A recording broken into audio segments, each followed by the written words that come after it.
Half an hour here on BBC Three Counties Radio with Iain Lee. Major changes to the disability benefit system start to take effect today. The disability living allowance is being gradually replaced with the new personal independence payment, starting with new claimants in the north of England. Ministers say claimants should get a more fairer assessment, but the disability charity Scope says a financial lifeline's being cut and 600,000 people will eventually lose their support.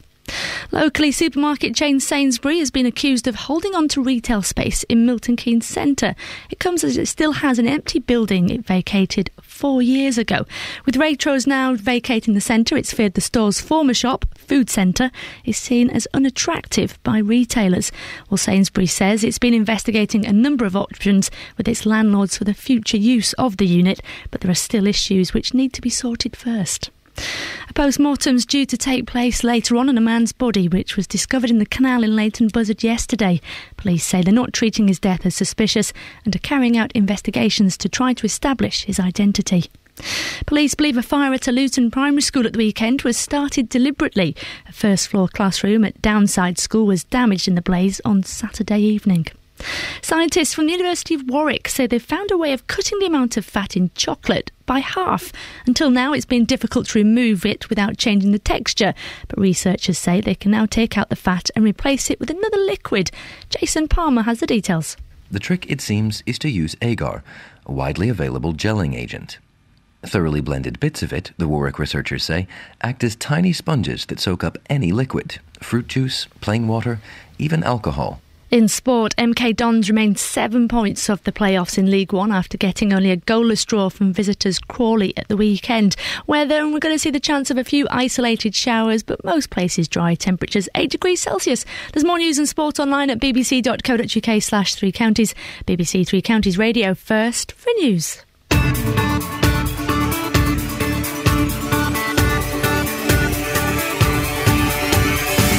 Good morning, dear listener. Iain Lee, BBC Three Counties Radio. No need to panic.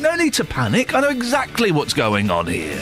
I'm not just sitting here having a chat with my team. No, I know what's going on. Now, what is going on this morning? Hang on a second. Lots. And can I just say, this show is presented by a new, cured, speed-aware driver. Yeah, my speed awareness driving course on Friday.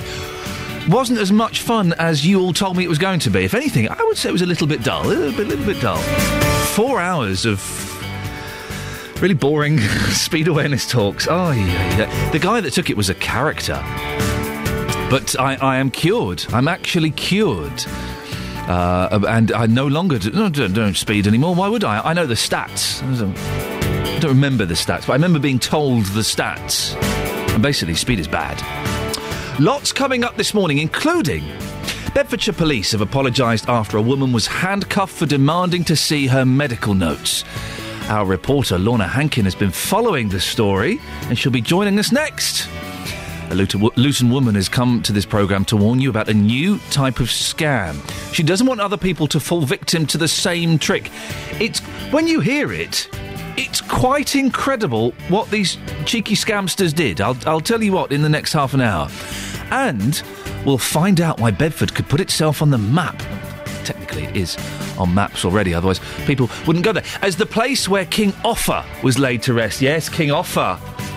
No, I hadn't heard of him until Friday either, but we'll hear more about King Offa shortly. Lots of ways to get in touch. Facebook.com/BBC3CR. Or, look, the phone lines are completely free.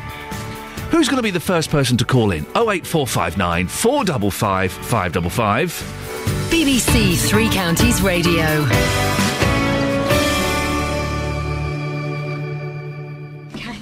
Now, a 67-year-old woman who was handcuffed for demanding to see her medical notes has received an apology from Bedfordshire Police.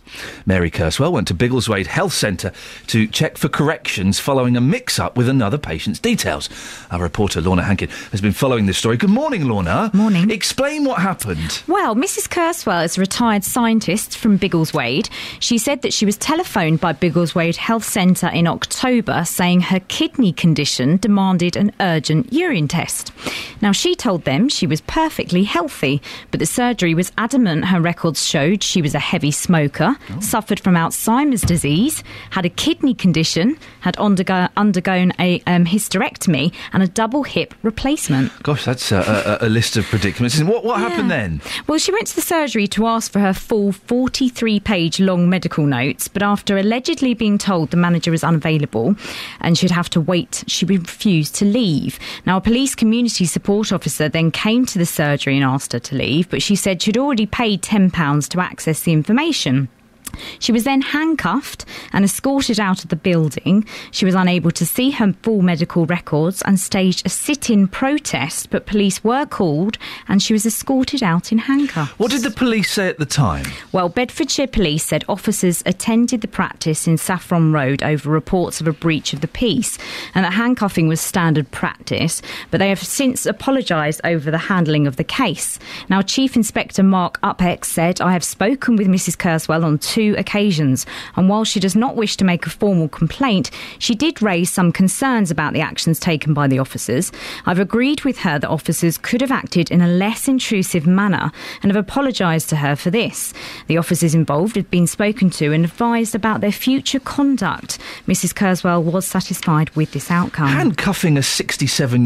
Was she 67? Handcuffing a woman like that does seem a little bit extreme. What has Mary Kurzweil said about it? Well, since then, she's registered with another practice and she's told BBC... You would do, wouldn't you? Yeah, Yes. I think you probably would. She's told BBC News Online, "I think they've been very honest about it and apologetic, and more to the point, bring it to the attention of the staff concerned, so they know in future just how to react in a similar situation." And have the health centre given us a response? No. Biggleswade Health Centre was unavailable for comment when approached by BBC News. Lorna, thank you. Have you ever been handcuffed or staged a sit-in protest? Not by the police, no. Lorna Hankin, thank you very much for revealing a little bit more about her life than I was expecting. 08459 455 555 is the telephone number. I do like the idea of a sit-in protest. I'm not moving until I get what I want. 08459 455 555. 2 questions. Ever been handcuffed by the police, for goodness sakes, or staged a sit-in protest? 08459 455 555. I do like the idea of just sitting there. I'm not going. Not going until I get what I want. I play the street life because there's no place I can go. Street life, it's the only life I know. Street life, and there's 1,000 parts to play.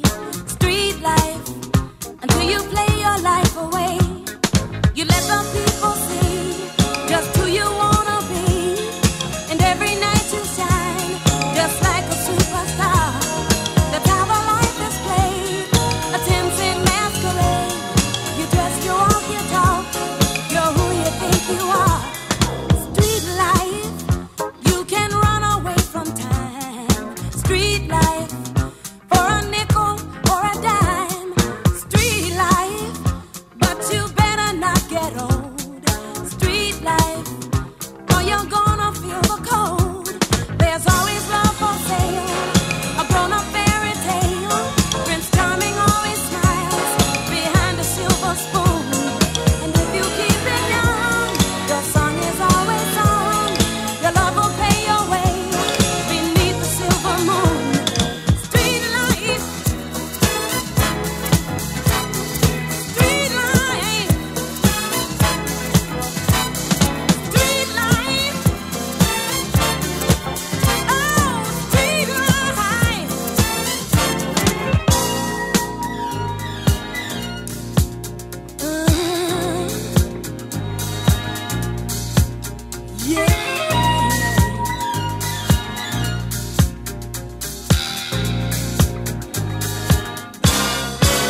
I'll play the street life because there's no place I can go. Street life, it's the only life I know. Street life, there's 1,000 parts to play. Street life, until you play your life away. Oh!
Morning, this is Iain Lee, BBC Three Counties Radio, 08459 455 555. For those concerned, I did go on my speed awareness course on Friday.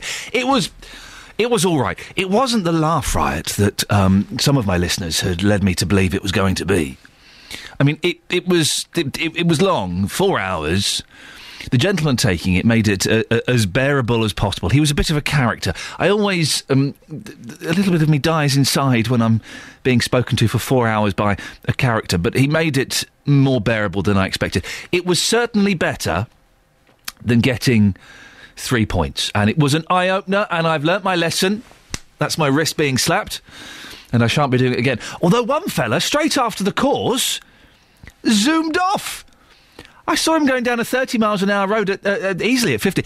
One thing I did learn, on dual carriageways, unless it's signposted, you can go 70. I always thought it was 60. So I've actually learned that on some roads, I'm allowed to go a little bit faster than I thought. So if anything, I certainly am more speed aware. But my lesson has been learnt. Thank you for everyone who gave me tips and advice. They wanted to charge me £1 per cup of Nescafe. I told them to jog on. I said, I'm not paying £1 for a Nescafe. I sat at the back next to a lovely lady called Claire, and we kind of joked. We joked our way through it a bit, although she wouldn't stop talking. It was like being at school, and she wouldn't stop talking. And the teacher kept giving us dirty looks. And in the interval, I went up and said, I do apologise, it's the woman next to me. She won't shut up. 08459 455 555 is the telephone number if you want to give us a call this morning. We'll be talking scams in a little bit. I'm keen to get your stories of when and how you've been scammed. It's the perennial, isn't it? Every now and then a new scam pops up, and just when you think you've got all the scams covered, something new and even more ridiculous comes up. The scam we've got today, it's one of those, when you hear it, you go, I can't believe anyone was so stupid. I cannot believe anyone was so stupid that they'd fall for that. But the fact that it is so bizarre and odd makes me think that some people would fall for it, and the lady involved certainly did fall for it. Keep listening, because a little bit later in the show, Justin Dealey will be telling us about one lady, elderly lady, who was tricked in the most... Well, I think that one of the cheekiest scams I've ever heard in my life. How have you been scammed? 08459 455 555 is the telephone number. You can go to the Facebook page as well, facebook.com/BBC3CR. But look, 6:15 on the nose. Let's go and get the latest travel news, shall we? Beds, Herts and Bucks travel. BBC Three Counties Radio. Good morning. So far, things looking pretty good. We've had no accidents reported. Things are running well along the major routes. The motorways certainly are clear. And the A40's looking pretty good as well. You'll find some temporary traffic lights, though, if you're driving through High Wycombe. They're doing roadworks near Queen's Road. In Amersham, temporary lights are up on the A404 Stanley Hill for some telecoms work near the junction with London Road East. And if you're going to be driving at all along the A5, once you get to Fenny Stratford at the Little Chef roundabout, they're still doing roadworks there to improve the roundabout and add traffic lights, and it can get quite busy at times. Trains so far are looking good. Adam Glynn, BBC Three Counties Radio. Thank you very much, Adam. Right, 6:16, it's Monday the 8th of April. I'm Iain Lee. These are your headlines on BBC Three Counties Radio. Police have apologised to a 67-year-old Biggleswade woman after they handcuffed her for demanding to see her medical notes. A Luton woman is warning people about a telephone scam which is operating where people are fooled into handing over bank details. And MK Dons remain 7 points off the playoffs in League One after getting only a goalless draw from visitors Crawley. Have Crawley got a football team? The weather today for Beds, Herts and Bucks. The chance of a few isolated showers, but most places will stay dry. Some bright intervals are also likely. Maximum temperature is 8 degrees. Coming up, Sainsbury's has been accused of strangling prime retail space in the centre of Milton Keynes by holding onto a building it vacated 4 years ago. We'll hear more before 6:30. BBC Three Counties Radio. Nick Coffer on BBC Three Counties Radio. Every weekday between 12 and 3, I'm here with a little bit of celebrity. I've always loved being a comedian because it's my job, so I'm going to keep doing that. I was voted Japan's #1 male vocalist of the year, and I beat out Frank Sinatra. How's that? Expert advice. It does sound like it's a mechanical pain brought on by altered mechanics in your upper limb. Your capital's protected, because I'm guessing what you don't want to do is take any risks with the capital itself. And loads of really great music. Nick Coffer, weekdays from 12 on BBC Three Counties Radio. I met Elkie Brooks once. She was delightful but completely bonkers. Everywhere I go, I see a face we used to know. I pass a place we used to go when you were mine. Since you went away, my heart's not free. It keeps on raining down on me. Will there be a day when the sun will shine? I wanna see the sunshine after the rain. I wanna see bluebirds flying over the mountain again. Oh, where is the silver lining shining at the rainbow's end? When I hear your name, I start to cry. Each day's the same since your goodbye. It's like a game forgetting you. Every night I pray, tomorrow brings a sunny day and a happy thing, just like the way it used to be for you and me. I wanna see the sunshine after the rain. I wanna see bluebirds flying over the mountain again. Oh, where is the silver lining shining at the rainbow's end? Everywhere I go, I see a face we used to know. I pass a place we used to go when you were mine. Since you went away, my heart's not free. It keeps on raining down on me. Will there be a day when the sun will shine? I wanna see the sunshine after the rain. I wanna see bluebirds flying over the mountain again. Oh, where is the silver lining shining at the rainbow's end? I wanna see bluebirds flying over the mountain again. A little bit of Elkie Brooks. You can't go wrong with a little bit of Elkie Brooks, can you? Wonderful, but completely mad. Now, Sainsbury's has been accused of strangling prime retail space in the centre of Milton Keynes by holding onto a building it vacated 4 years ago. Residents and councils have expressed concern that the store's former shop in the food centre has been left empty since the new store in town opened in 2008. With Waitrose now vacating the centre, it's feared that the food centre is seen as unattractive by retailers. These residents told our reporter, Paul Scoynes, what they thought about the empty supermarket. It's a complete waste of resource. There's other shops that have been trying to get into the city centre for years and they've kept them out, like Primark. And they've got this big building empty. It's also keeping out competition, which is probably the point of it. I find it with the buses, it's more awkward to get to the new one than it was to get to this one. With Waitrose going now, that's another shop out of this building, and this was a landmark food centre when it opened in the 80s. What do you think about this whole building being empty? Yeah, it's disgusting. Where are we supposed to go for food shopping?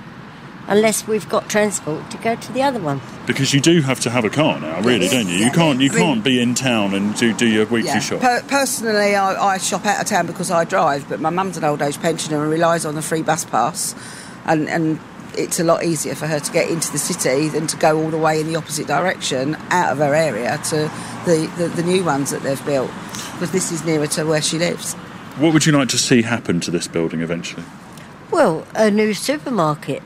You know, whether it be Sainsbury's, Asda, Tesco's, anybody, as long as it's a supermarket.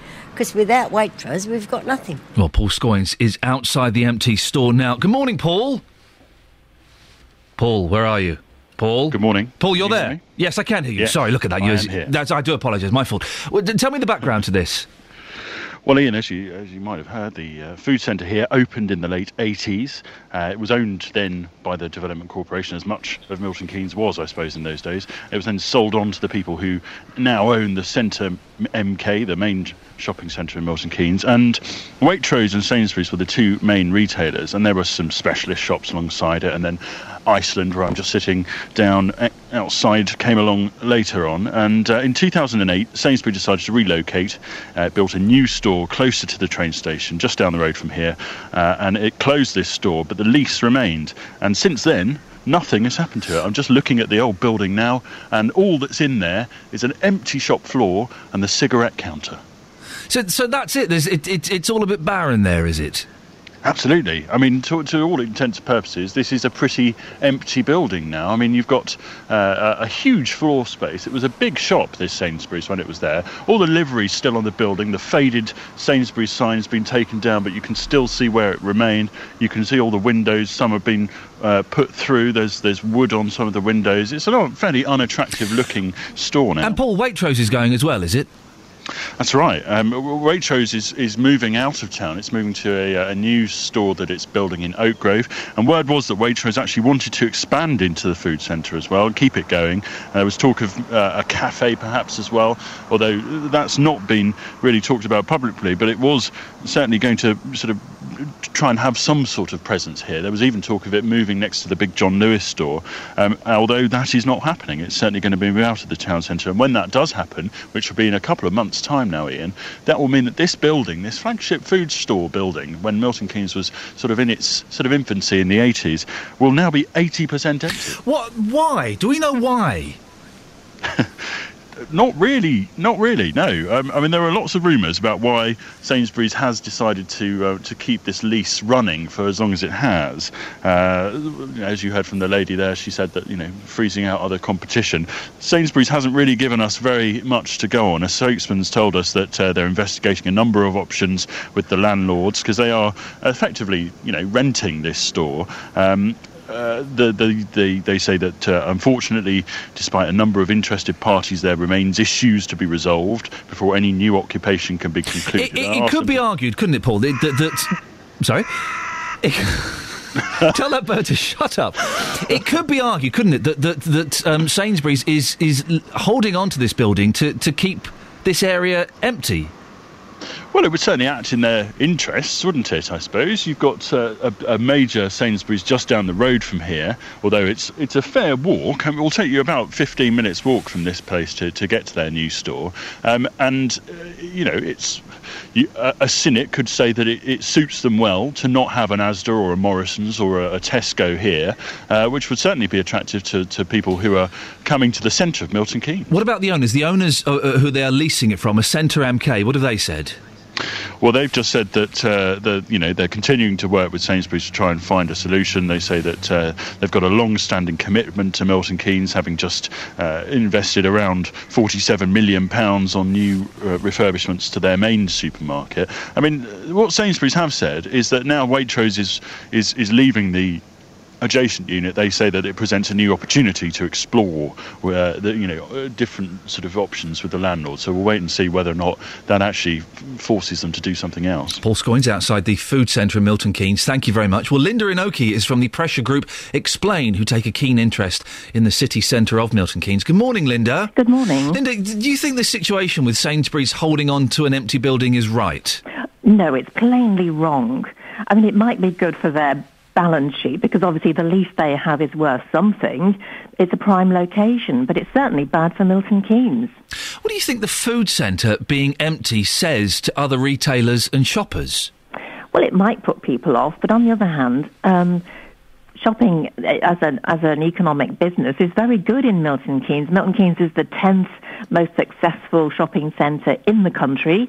It's more profitable to trade in Milton Keynes than it is in Knightsbridge, apparently. Oh, I say, very fancy. What would you like to see happen, Linda?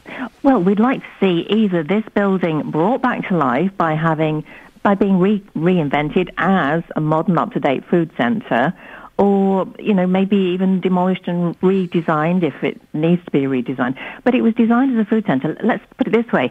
This is the first time in Milton Keynes' history that we have had no supermarket in our central shopping area. How crazy is that? And with Waitrose, as Paul was just saying then, with Waitrose moving out, that building, that area, will be 80% empty. That's not a good message to be giving out, is it? No, and the area really does look blighted, as you probably hear with the crows. Yes, sounded very desolate.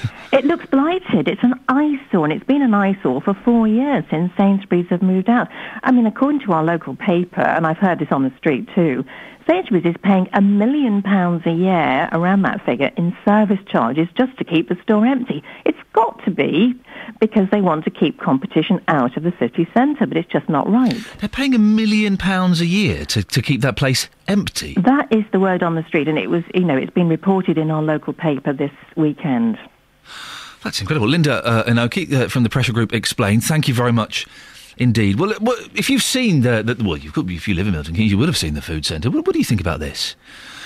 08459 455 555. It would appear that Sainsbury's is keeping this empty to stop competition. That can't be fair, can it? And that can't be good for Milton Keynes. 08459 455 555 is the phone number. Facebook.com/BBC 3CR. Right, let's get the latest travel news now. Here's Adam. Beds, Herts and Bucks travel. BBC Three Counties Radio. Cheers, Ian. A412 in Denham Avenue. Temporary traffic lights are up for electricity work near Tilehouse Lane. We've also got works in St Albans along Folly Lane. Water main works still continuing through to the end of this week near Westview Road. In Bedford, things, they're looking okay on the speed sensors for the moment, but on the A6 we do have works near the junction with Rope Walk and London Road.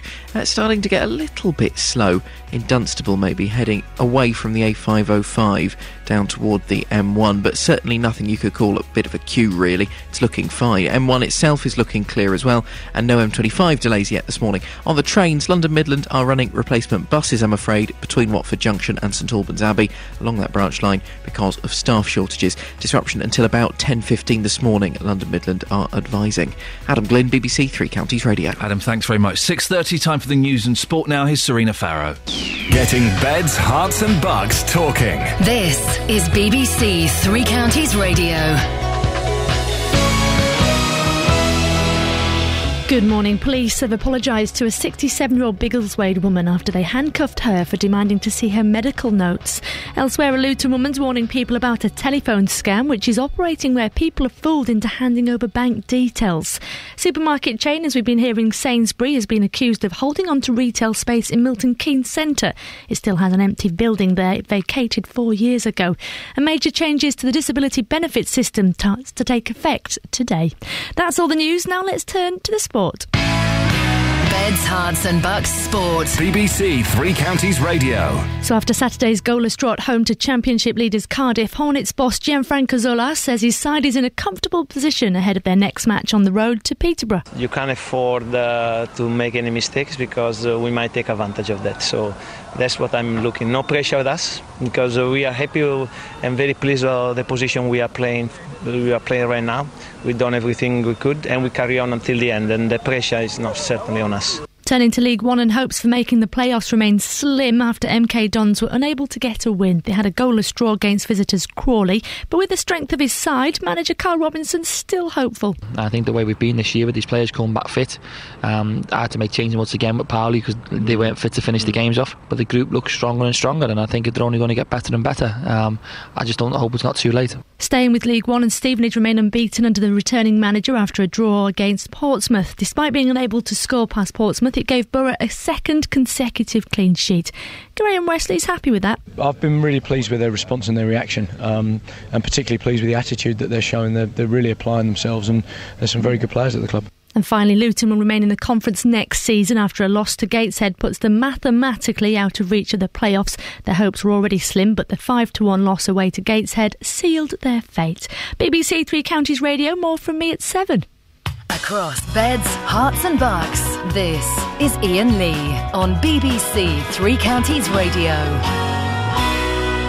We've got a story of an incredible scam that was perpetrated on a lady living in Luton. It's incredible. When you hear it, the cheek of these people. Justin Dealey has been to meet her, and we'll be finding out more shortly. And also, we'll find out why Bedford could put itself on the map as the place where King Offa was laid to rest. No, me neither. We've been asking about handcuffs this morning. I've been handcuffed by the police. I haven't. Do you know, I've got quite a few regrets in my life. We'll do this as a phone-in one day. Regrets. One of my regrets is I didn't bunk off school. I never bunked off school. I wish I had. Never did. I would love to. Looking back, I think, if I just bunked off a few days, gone into London, or, gone and done something instead of going to school, I would probably still be sat here today. Wouldn't have made any difference whatsoever. Another regret I've got is I never spent the night in a police cell. Or been handcuffed. April has texted in. I've been handcuffed by the police once. My sister is an officer, and she was showing us her gear after she qualified. She volunteered me. Never again.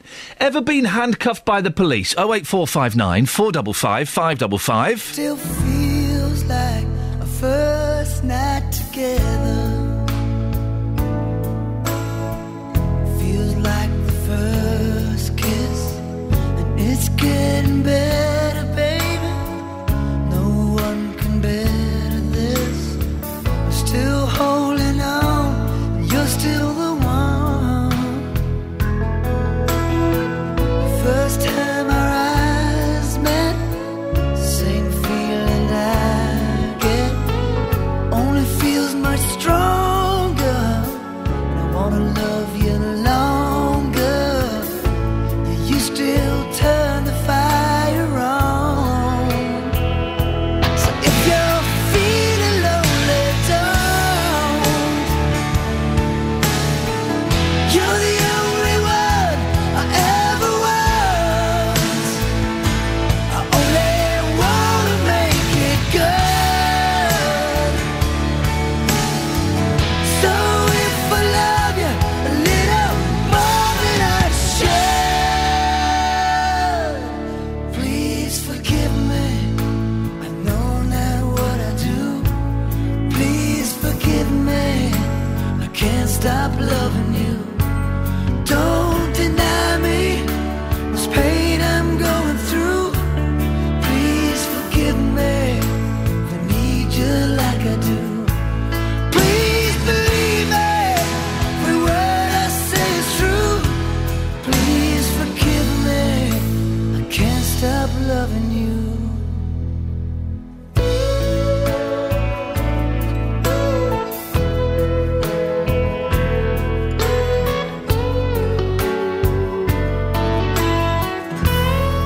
Still feels like our best times are together. Feels like the first touch.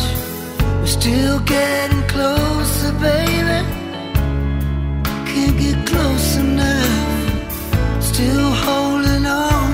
You're still number one.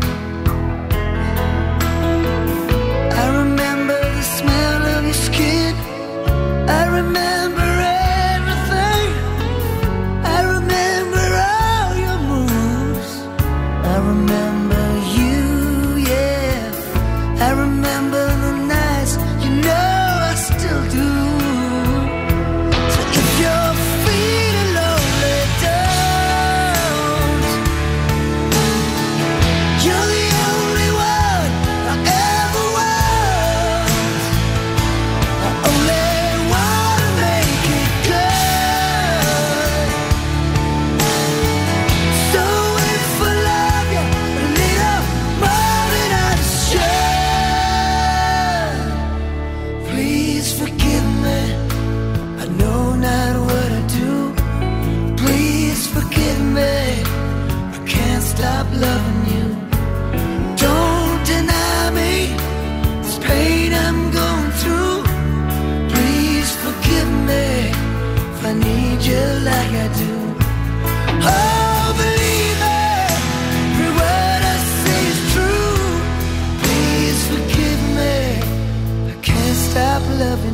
cannot forgive you for crimes against music, Brian. I just can't. You've committed far too many.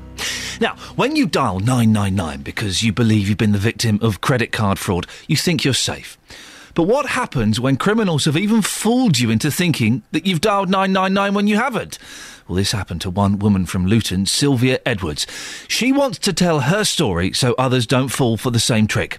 Justin Dealey went to meet her. I got this phone call from this gentleman who claimed he was from Barclays Fraud Department. He told me to look on the back of my debit card and there would be a number of lost and stolen to report, and there was indeed. And he said I should ring that number and ask for Mr. Dewani. So I rang the number and asked Mr. Dewani, and I got put through to this gentleman who said that my card had been used in Selfridges to the tune of £1,000 and also in Argos to the tune of £1,000. But they'd apprehended the people and they had them in custody. So they needed to act quick because they could only hold them for a few hours. So I should go down to my bank and draw out £6,000. And I said, well, I can't do that. And it's now 20 to 5. I said, my bank would be closed anyway. Well, I didn't go to my bank. And I just left it. And they rang back about 5:15. They said, well, have you got the money? And I said, no, the bank was closed. I didn't get the money. And going back, recapping a little bit on it, when I spoke to them in the afternoon, they said that I should dial 999 if I didn't believe them. And so I did dial 999.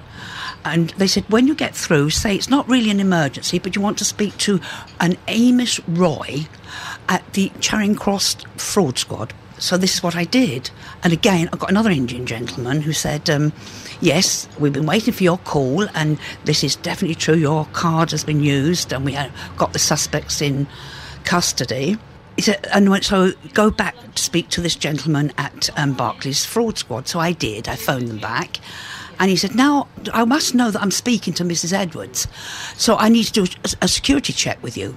So he asked me my date of birth, my mother's maiden name, what regular payments I make. So straight away now he's got all my security details. Yeah. So then he said, since you couldn't get the money out of the bank, he said, what you do, have you got a plain envelope? I said, yes. And he said, put the cards, because I've got 2 accounts with Barclays, put the cards into an envelope with 2 bank statements from each account, and a courier will call to collect it. So in about 15 minutes, so 15 minutes pass, and sure enough, got another call. He's outside. It appeared to be a minicab, and I handed him, with my stupidity, the envelope with my bank statements and the cards. Now, by this point, you were in a panic and Yes, you were I doubting yourself. I was. So you phoned your son. You couldn't speak to your son, but you spoke to his partner. What did she say to you? She said, oh, I think you've been scammed. I said, what do you mean? I said, oh, no. She said, you haven't given them yet. I said, yes, they've just taken them about 5 minutes ago. So she said, look, I've got the number. I look up them quickly. I said, I can't look up the number of anything. By this time I was hysterical. So she got the number of the police. She said, don't ring on your house phone, ring on the mobile. So I rang Bedfordshire Police on the mobile, and they said, well, ring Barclays Bank. I said, I can't because they've got all my details. So happily, there was somebody there that knew that the helpline number, and I quickly rang them, gave them the sorry story, and she said, don't tell me you've given them your cards and your bank statements. Yeah. She said, quick, let me check. Nothing's gone out. Nothing's gone out from your account, of either of your accounts. I'm going to block it. Well, that was Justin Dealey speaking to a victim of an incredible, cheeky scam there, Sylvia Edwards. Justin joins me now. Good morning, Justin. Hello, Ian. It's one of those things you just think, well, how can someone be so, and I'm going to say it's stupid, but when you're vulnerable and trusting and it sounds so convincing, you can fall for these things. What happened afterwards? Did the scammers try and contact her again? Yes, they did that evening at about 10 o'clock at night. As soon as Sylvia passed the phone to her husband, the phone went down immediately. Right. And some people may be thinking, well, how could she fall for this? Because as far as she's concerned, she thought she was phoning 999. She thought she was phoning Barclays. We can't give too many details. Let's just say that call was intercepted. It's all to do with the way the phone line goes down. So you think you're making a fresh call, you think you are phoning the police, but sadly you're not. You're still on the line to the people you're talking to. And you're talking directly to the scamsters. Oh, dear. Why is she talking about this now, Justin? Well, she's been through a lot of pain. This happened on late Thursday afternoon, so she's coming forward. She wants to tell her story because she doesn't want other people to go through what she's been through. She's been through hell. She feels very, very silly. She can't believe it's happened to her. She's always been so careful in the past, so she thinks, well, if it's happened to me, this could happen to other people. She wants to get the message out. These scamsters, they're out there, and they might be coming for you. So if somebody phones you, and again, they're asking you for these details, just simply put the phone down, because a bank would never, ever ask for your PIN number, and they certainly would never, ever turn up at your door to collect your card. That's the thing that gets me, is that these men were cheeky enough to turn up at her front door. I mean, I've never heard that before. I've heard all sorts of scams on the phone. That's nothing new. But the fact you're putting your card, your PIN numbers, your statements, your chequebook into an envelope, somebody then comes to your front door, to your property, and you hand that over. Personally, I don't know anybody who's fallen for that. But hopefully, we can make a difference. And Sylvia will be joining you live on the show after 7. Justin, thank you very much indeed. Sylvia will be joining after 7. I'll also be speaking to Paul Wilson from BBC's Real Hustle to find out more about this scam and others. He's a naughty man. He's a very naughty man. And I want to hear from you this morning. What scams can you warn us about? This seems, just when you think you've heard them all, something like this crops up. 08459 455 555 is the telephone number. 6:45. Oh, 6:45. Here's the travel news now. Adam Glynn.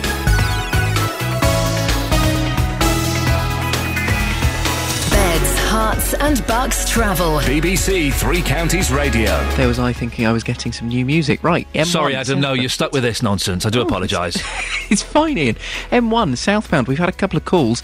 Reports of an accident. Apparently one lane is blocked off by a multi-vehicle accident between junction 11 at Dunstable and 10 for the Luton Airport Spur Road. But if we can get any further updates on that would be massively useful. So if anyone's driving down there, can see what's going on, if it's safe to do so, give us a call. 08459 455 555.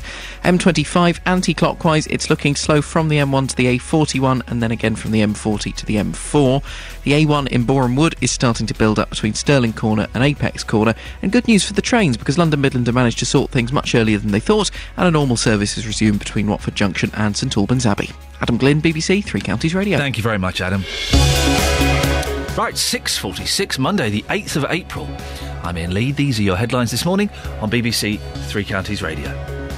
Police have apologised to a 67-year-old Biggleswade woman who wanted to see her medical notes for handcuffing her.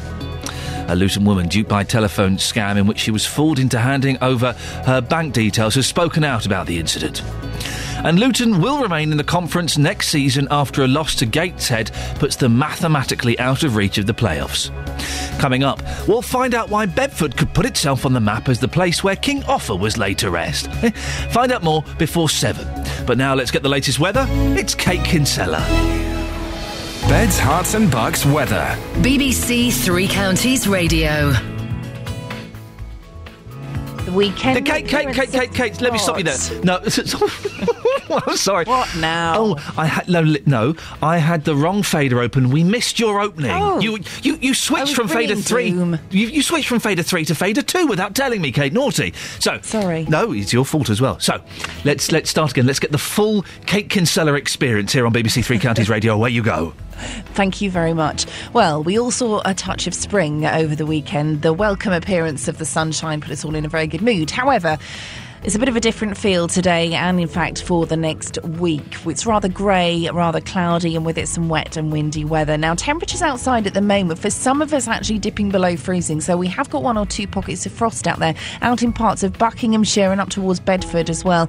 We're looking at some frost, temperature down to -1. But we have got rather a lot of cloud and also a bit of a breeze as well. Now, this easterly breeze making things feel rather cold, especially when we get an isolated shower, which is likely through the course of the day, and temperatures struggling up to 8 Celsius, 46 degrees in Fahrenheit. Now, we will still have 1 or 2 showers first thing tonight, but it will dry out and it will leave a mostly dry night. 1 or 2 clearer spells, but becoming more cloudy as we head through the majority of the night, particularly towards the early hours of tomorrow morning and into dawn tomorrow. And the wind will start to pick up as well. That will put pay to most frost. Temperatures down to 1 Celsius, 34 degrees in Fahrenheit. And we're hanging on to occasional rain tomorrow. there's a fairly hefty weather front moving up from the south, but by the time it gets up to us in Buckinghamshire and elsewhere, it breaks up. So only occasional rain tomorrow, but that brisk northeasterly wind will continue to make things feel cold, and temperatures struggling again, only getting up to 7 for Tuesday. That's your forecast. Thank you very much, and apologies, Kate. And next time we're going to get you right from the very start. I'll do my best. My apologies. My fault, I'm sure. It was actually my best. Kate, you're very good. Thank you very much.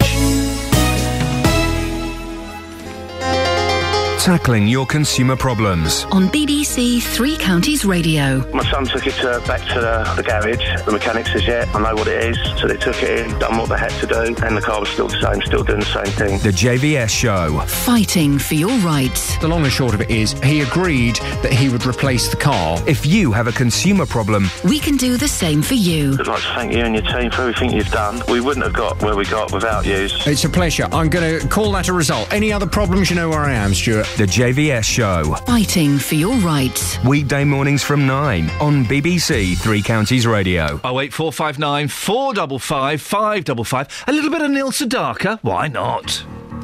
Oh, I've not heard this for ages.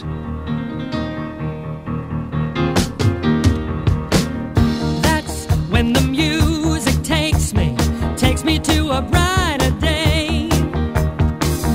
That's when the music takes me, helping me to find my way. When the day is so long that I can't hold on. When I'm down and I think my hope is gone. Oh yeah, that's when the music takes me closer to a brighter day. I can feel my soul exploding. There's a good feeling helping me to find my way, my way. When the bluebird sings her sad, sad song, and the wind brings a cold to tag along. Oh yeah, I can feel the spirit move me.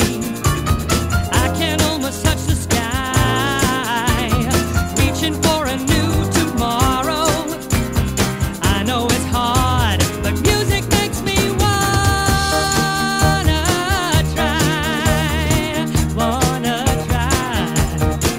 And then that's when the music takes me to a brighter day. Yeah, yeah. That's when the music takes me, helping me to find my way.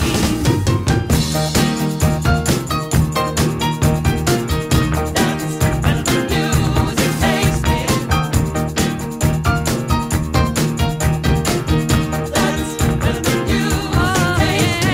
That's when the music takes me closer to a brighter day. I can feel my soul exploding. There's a good feeling helping me to find my way. Yeah, yeah, yeah, yeah. And then I'm saying that's when the music takes me to a brighter day. Yeah, yeah, yeah. That's when the music takes me, helping me to find my way. Happy, happy, happy day. Happy, happy, happy day. Happy, happy, happy day. Music takes me. That's when the music takes me. That's when the music takes me. And that's when the music takes me. Happy, happy. Morning, this is Iain Lee, BBC Three Counties Radio. A little bit of Neil Sedaka there. Always very toe-tapping music from Neil Sedaka. Very odd-looking pop star, wasn't he? He looked like a big potato in a jumpsuit. He did, but he wrote some wonderful songs. Wonderful. Now, tourism in Bedford could get a boost if the town can lay claim to the burial place of the Saxon King Offa, which a local resident claims is close to the Star Rowing Club.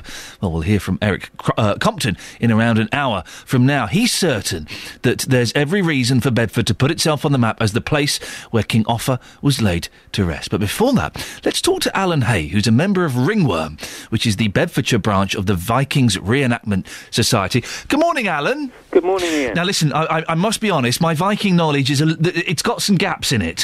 Who was King Offa and why should we celebrate him?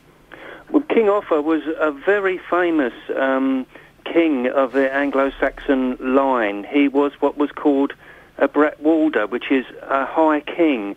And he was king of Mercia, which Bedfordshire was within the kingdom of Mercia, which stretched from Derbyshire to London and from Cambridgeshire to the Wales border, so people might know the name from Offa's Dyke. Ah, of course. Now, the claims are being made by this gentleman, Mr. Compton, that he could be buried close to the Star Rowing Club. Are there any facts to back this up? Well, there's some recorded facts that King Offa was returning from an abbey that he'd founded in St Albans and was taken ill and died near Hitchin at a place that was renamed Offley. And that was in July 796.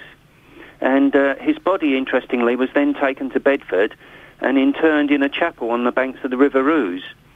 But unfortunately for us, we know that several hundred years later, the chapel was washed away in a flood.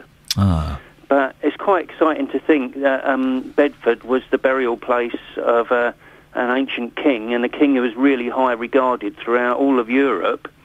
And Bedford was his final resting place. Now, Alan, you would imagine that Bedford will be milking the connection with King Offa for all it's worth. Is there anything at all in place to establish these links with King Offa? Well, there's several ancient manuscripts that record these facts about King Offa, and it's when we think that York has got a Viking festival and Chester's got a Roman festival, just based on the fact that these people were there, Bedford could easily have something like an Anglo-Saxon festival and be one of the first in the country, and what that could do for tourism in the town and the county is quite substantial. They could do... I've got some slogans for them they could use, Alan. They could have a 2-for-1 offer, or they could have a special offer. Yeah, I like that. Yeah, I'm sure we could work on that and build on that, yeah. If you were involved in this, Alan, with the Ringworm Society, what would you do? How would you celebrate?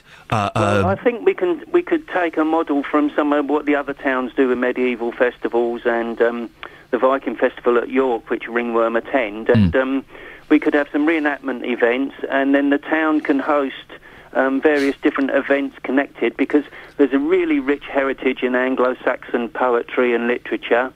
There's a lot of interest in cooking at the moment, and Anglo-Saxon cooking is quite interesting. So there's various bits and pieces that the town could do throughout the week, say if they had a nominated week, to attract people into Bedford and Alan, provide some valuable income for the town. I do have to ask the question, why the name Ringworm? Well, that's a very old Anglo-Saxon, Old English word. Yeah. So what does it mean, ringworm? Belief that there was a snake that circled the world, and that the snake in Anglo-Saxon is worm, and the ringworm is the snake that circles the world. So it's not named after that horrible disease you get when you go to foreign countries? No, but we like to be tongue-in-cheek at the very least. You do sound like a bunch of characters, Alan, for goodness sake. Finally, the historians of St Albans Abbey have cast doubt over the Bedford connection. They're not particularly convinced about it. I guess there are always going to be opposing viewpoints over historical issues from so long ago, aren't there? Definitely. But King Offa is very well documented as a king of Mercia, and this area is well known to have been part of Offa's kingdom, and the fact that after his death his wife was an abbess here in Bedford at a monastery, and there's a charter that proves that monastery was established in 796, does help to provide some links between Offa and Bedford. Alan, I appreciate your time. Thank you very much indeed. That's Alan Hay, who's a member of Ringworm, the Bedfordshire branch of the Vikings Reenactment Society. Well, later on we will speak to Eric Compton, who is convinced that King Offa is buried near the Star Rowing Club. This isn't just some ruse to stop the redevelopment happening in Bedford, is it? There's been so much controversy about. Oh no, you can't build a multiplex there. There's a king buried there. we should be discussing that more. I do like those historical reenactment societies. I went out and did some filming once with some people who dressed up in old clothes and had sword fights. They might have been Vikings. I don't know. We had some sword fights. It was ridiculous, okay, and everyone was a little bit odd. But it was so much fun. You can see why people would give up their Sunday afternoons to wear sacks and hit each other with sticks. Honestly, once you do it, you go, oh, yeah, actually, I can kind of... There is something quite exciting about bald men with long beards going, ah! It's the travel news with Adam.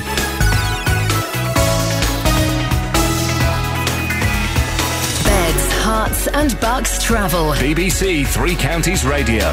Thank you very much. The M1 going southbound, we still have reports of queues because of a multi-vehicle accident. Apparently one lane is blocked off between junction 11 at Dunstable and junction 10 for Luton Airport. Again, if anyone's in the area and can see what's going on, a call would be most helpful. 08459 455 555. The M25. Don't get us to do your job. Don't get my listeners to do your job. You go and research it, Adam. No, it's yours. Job, Ian.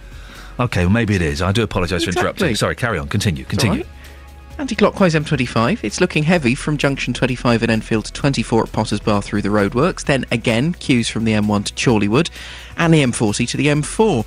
Though on all of those routes away from London, it's looking OK. And going into London, certainly the M40 and the M4 are looking fine. A1 round Boreham Wood's quite busy, though, between Stirling Corner and Apex Corner. And trains are looking fine. Adam Glynn, BBC Three Counties Radio. Adam, I apologise for that outburst. That was inappropriate. All right. Thank you very much. Adam, we'll speak to you later on. Here's the news now with Serena. Getting beds, hearts and bucks talking. This is BBC Three Counties Radio.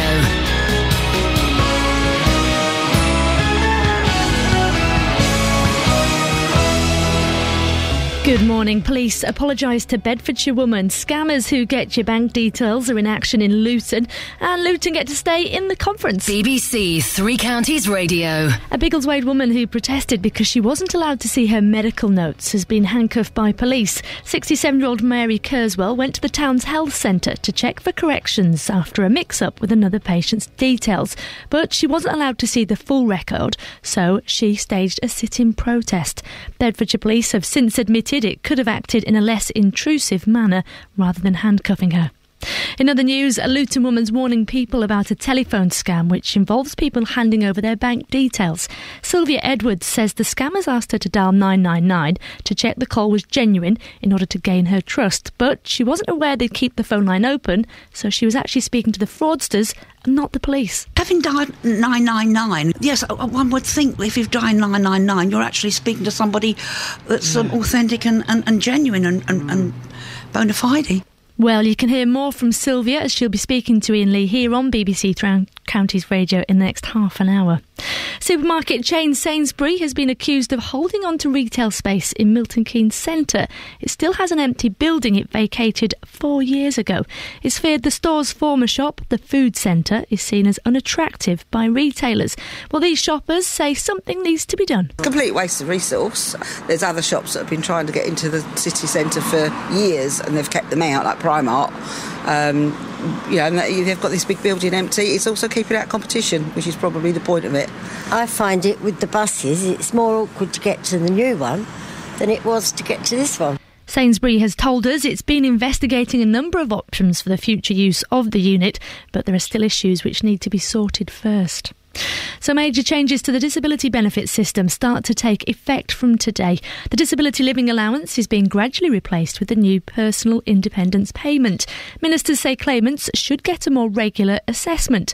Conservative Party Chairman and MP for Welwyn Hatfield, Grant Shapps, explains more. Conditions change over time for people, but 70+% of people who've been on that allowance have never actually had any kind of systematic checks. So the upshot of this is that actually hundreds of millions of pounds of overpayments are going out, but also of underpayments. Scientists in America have put forward a new theory to explain why eating too much red meat may be bad for the heart. They say a compound found in meat can actually damage blood vessels. In sport then, Luton will remain in the conference next season. It comes after a loss to Gateshead, but it puts them mathematically out of reach of the playoffs. And the chance of a few isolated showers across Beds, Herts and Bucks this morning, but mainly dry. Temperatures reaching 8 degrees Celsius, 46 in Fahrenheit. There's more news and sport online at bbc.co.uk. bbc.co.uk/Three Counties. BBC Three Counties Radio first for news. Serena. Yeah. Little question, if you don't mind. Yeah. Little bit late into work this morning. Yeah. May I ask why? My battery died on me. But it's a long Sorry? story. Yeah, exactly. It's not a very nice story, actually, because where I was staying with had to wake up children and all sorts, and it was just, yeah. But anyway, it's fine because I'm here now. You had to wake up children and your battery died. I'm not going to ask any more, but it sounds fascinating. I'm glad you're here, Serena. Thanks. Speak to you later. Bye. I didn't understand that excuse, did you? Her battery died and she had to wake up children? Guess the phrase, "it's not a very nice story," always rings alarm bells in my ears, and I thought, Morning, this is Iain Lee, BBC Three Counties Radio. What a lovely morning it is as well. Wasn't the sunshine nice this weekend? I had a whole 3 hours of playing with my eldest, playing pirates in the garden. We spent 3 hours talking like that. Every time I stopped, he'd get, "No, Pirate Daddy, don't stop talking like a pirate." I had to keep it up for 3 hours. I'm surprised I have any voice left. Lots coming up on the show this morning, including Bedfordshire Police have apologised after a woman was handcuffed for demanding to see her medical note. Well, our reporter Lorna Hankin has been following the story. She'll be joining me next. A Luton woman has come to this programme to warn you about a new type of scam. She doesn't want other people to fall victim to the same trick. We'll reveal what happened in the next half hour. In the meantime, I'd like to hear from you. What scams can you warn us about? And is Bedford missing a trick over its connections with the Saxon King Offa, it's claimed he was laid to rest in a chapel on the River Ouse? One local resident thinks that Bedford is missing out. Justin Dealey is on his way to meet him. Lots of ways to get in touch. Facebook.com/BBC3CR. You can tweet me as well. Don't be argumentative like Rebecca was. At BBC3CR or at Iain Lee. But the best way to get in touch, of course, as we all know, is the telephone. 08459 455 555. BBC Three Counties Radio.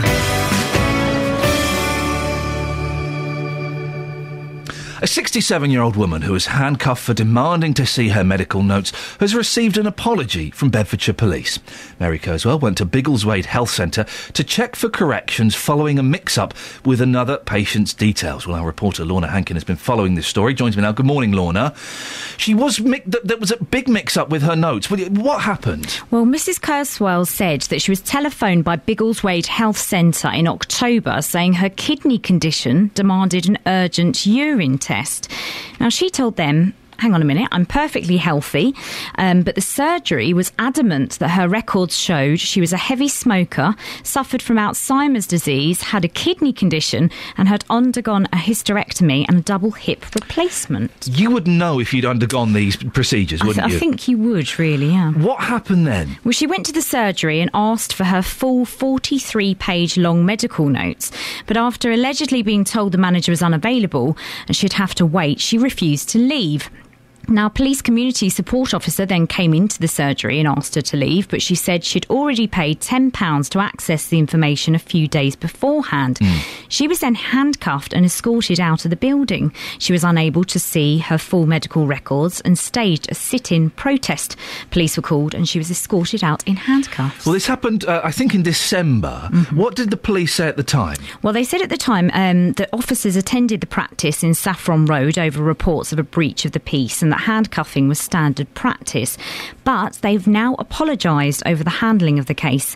Chief Inspector Mark Upex said, "I have spoken with Mrs. Kurzweil on 2 occasions, and while she does not wish to make a formal complaint, she did raise some concerns about the actions taken by the officers.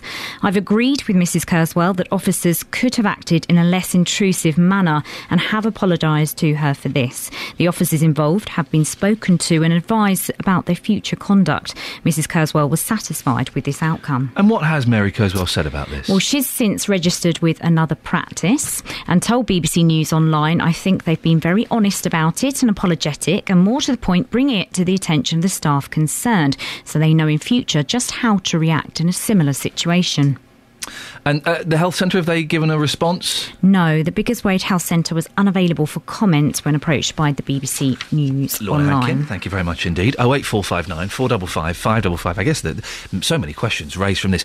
Ever been handcuffed By the police, you mucky lot. For goodness sakes, I don't want to know what you get up to in your kitchens and wherever. Ever been handcuffed? 08459 455 555. And also, I'm tempted to go and ask for my medical records now, because doctors, they I don't think they do it now, but because years ago you couldn't get your medical records, you weren't allowed to see them, they were private, now you can.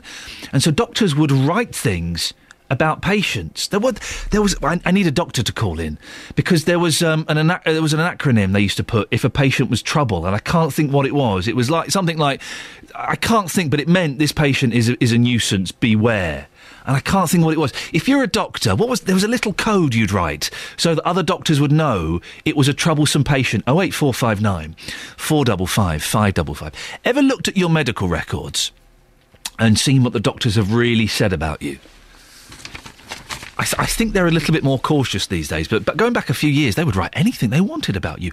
08459 455 555. We're also talking about scams this morning after one lady was, it was a terrible scam. We'll go into a bit more detail, but it ended up with some gentlemen turning up in a car at her house, claiming to be from the bank, taking her bank statements, her bank cards, her checkbooks, everything. 08459 455 555. Trevor's from Radlett. Good morning, Trevor. Morning, Ian. What scam can you warn us about? There is another similar one kicking about where they pretend they're from BT, and no matter what provider you're from, they say, well, as you know, everyone rents their lines from BT, and there's a £15 bill needs paying, we're going to cut you off. Oh. And they do the same thing. They block the line, ask you to try to make a call, and then they answer it back and say, see, we've cut your line off, so you need to pay this over the phone now. And it's a very similar scam that they're doing at the moment. It's odd, isn't it? But that £15 doesn't sound a lot, but I guess that's the trick, is that you think, it's all 15 quid. Well, actually, I can pay that now. Let me give you the details. Exactly, yeah. It's very naughty. Trevor, do you think you'd ever be suckered in by any of these scams, or are you too savvy? No, I mean, they can phone the mobile all they like, but, I mean, if anyone rang me up and said, make a call and check or whatever, I said, that's okay, I'll do it on my mobile. Stay on the line. I'll do it while you're on the line. Clever. Trevor, listen, thank you very much for that. 08459 455 555. Any scams you can tell us about? It's the perennial, it's the phone-in show perennial topic, scams. And just when you think, we don't need to do this again, then something new comes up, and a new clever little trick. And you do think, they'll never get me. And I like to think I'd never be scammed like this. But then I guess they're not going for me. Late 30s, steady, the fairly intelligent, media-savvy bloke. They're not going for me, are they? They're going for older people, aren't they?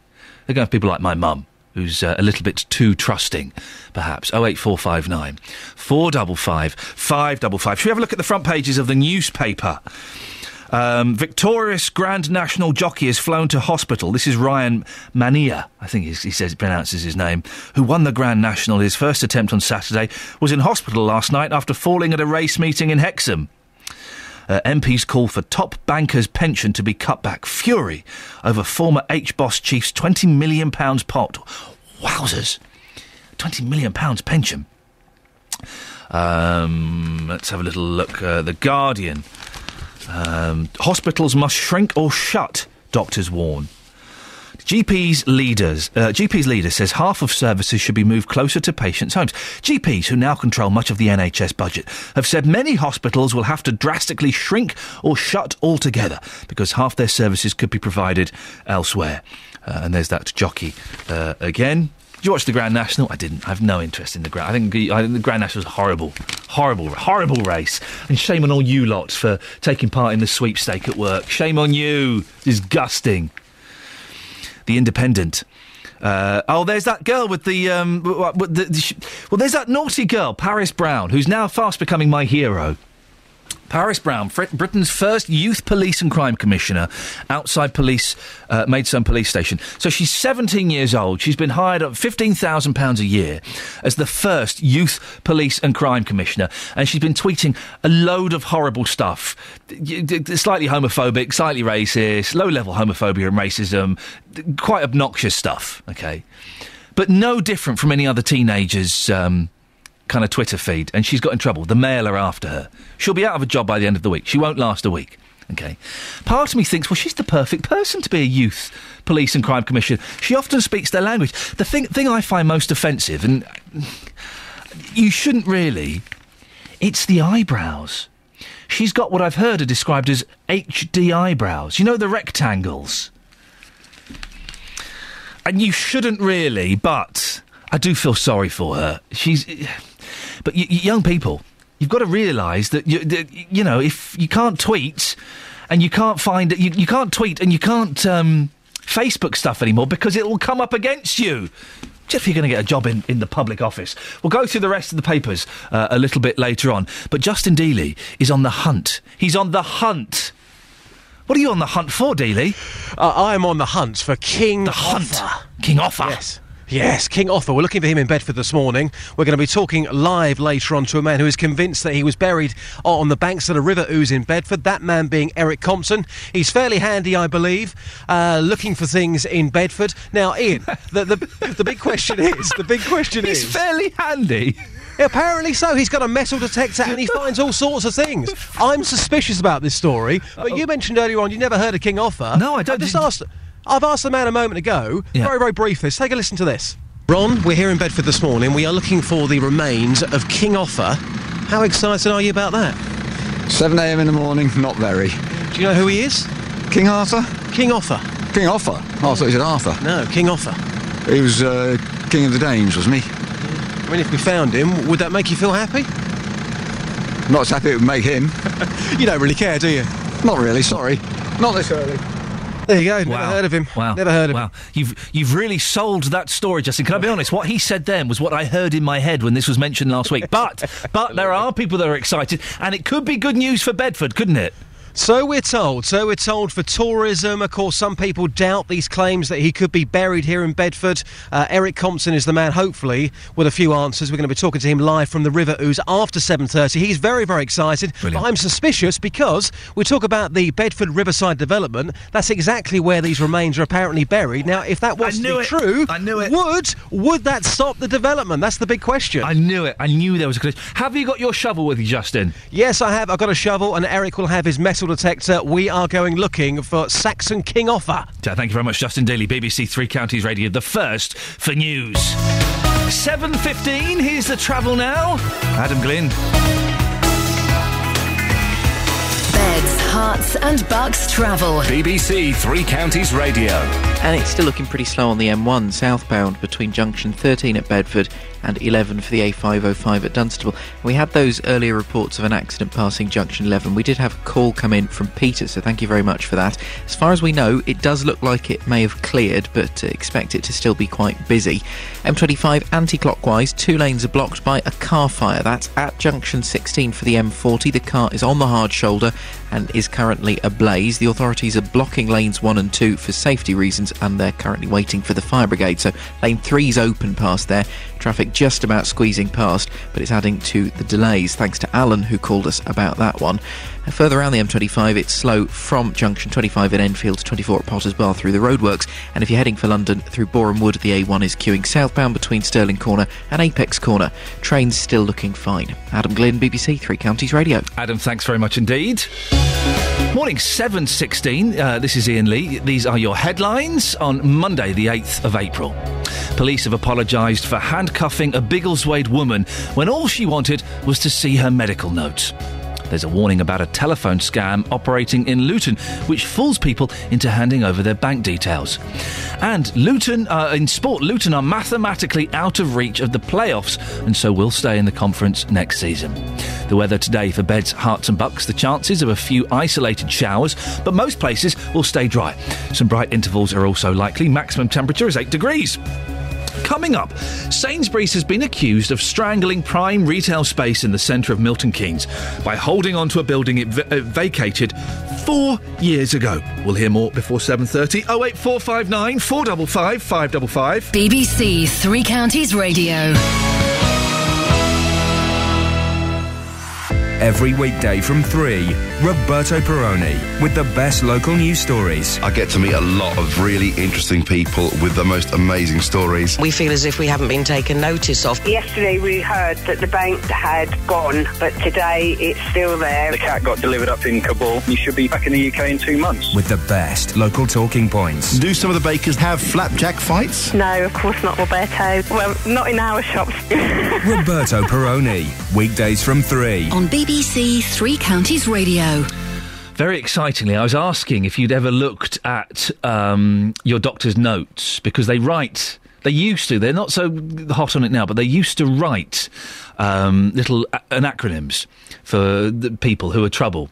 Well, someone has very kindly sent me medical abbreviations. ABITHAD.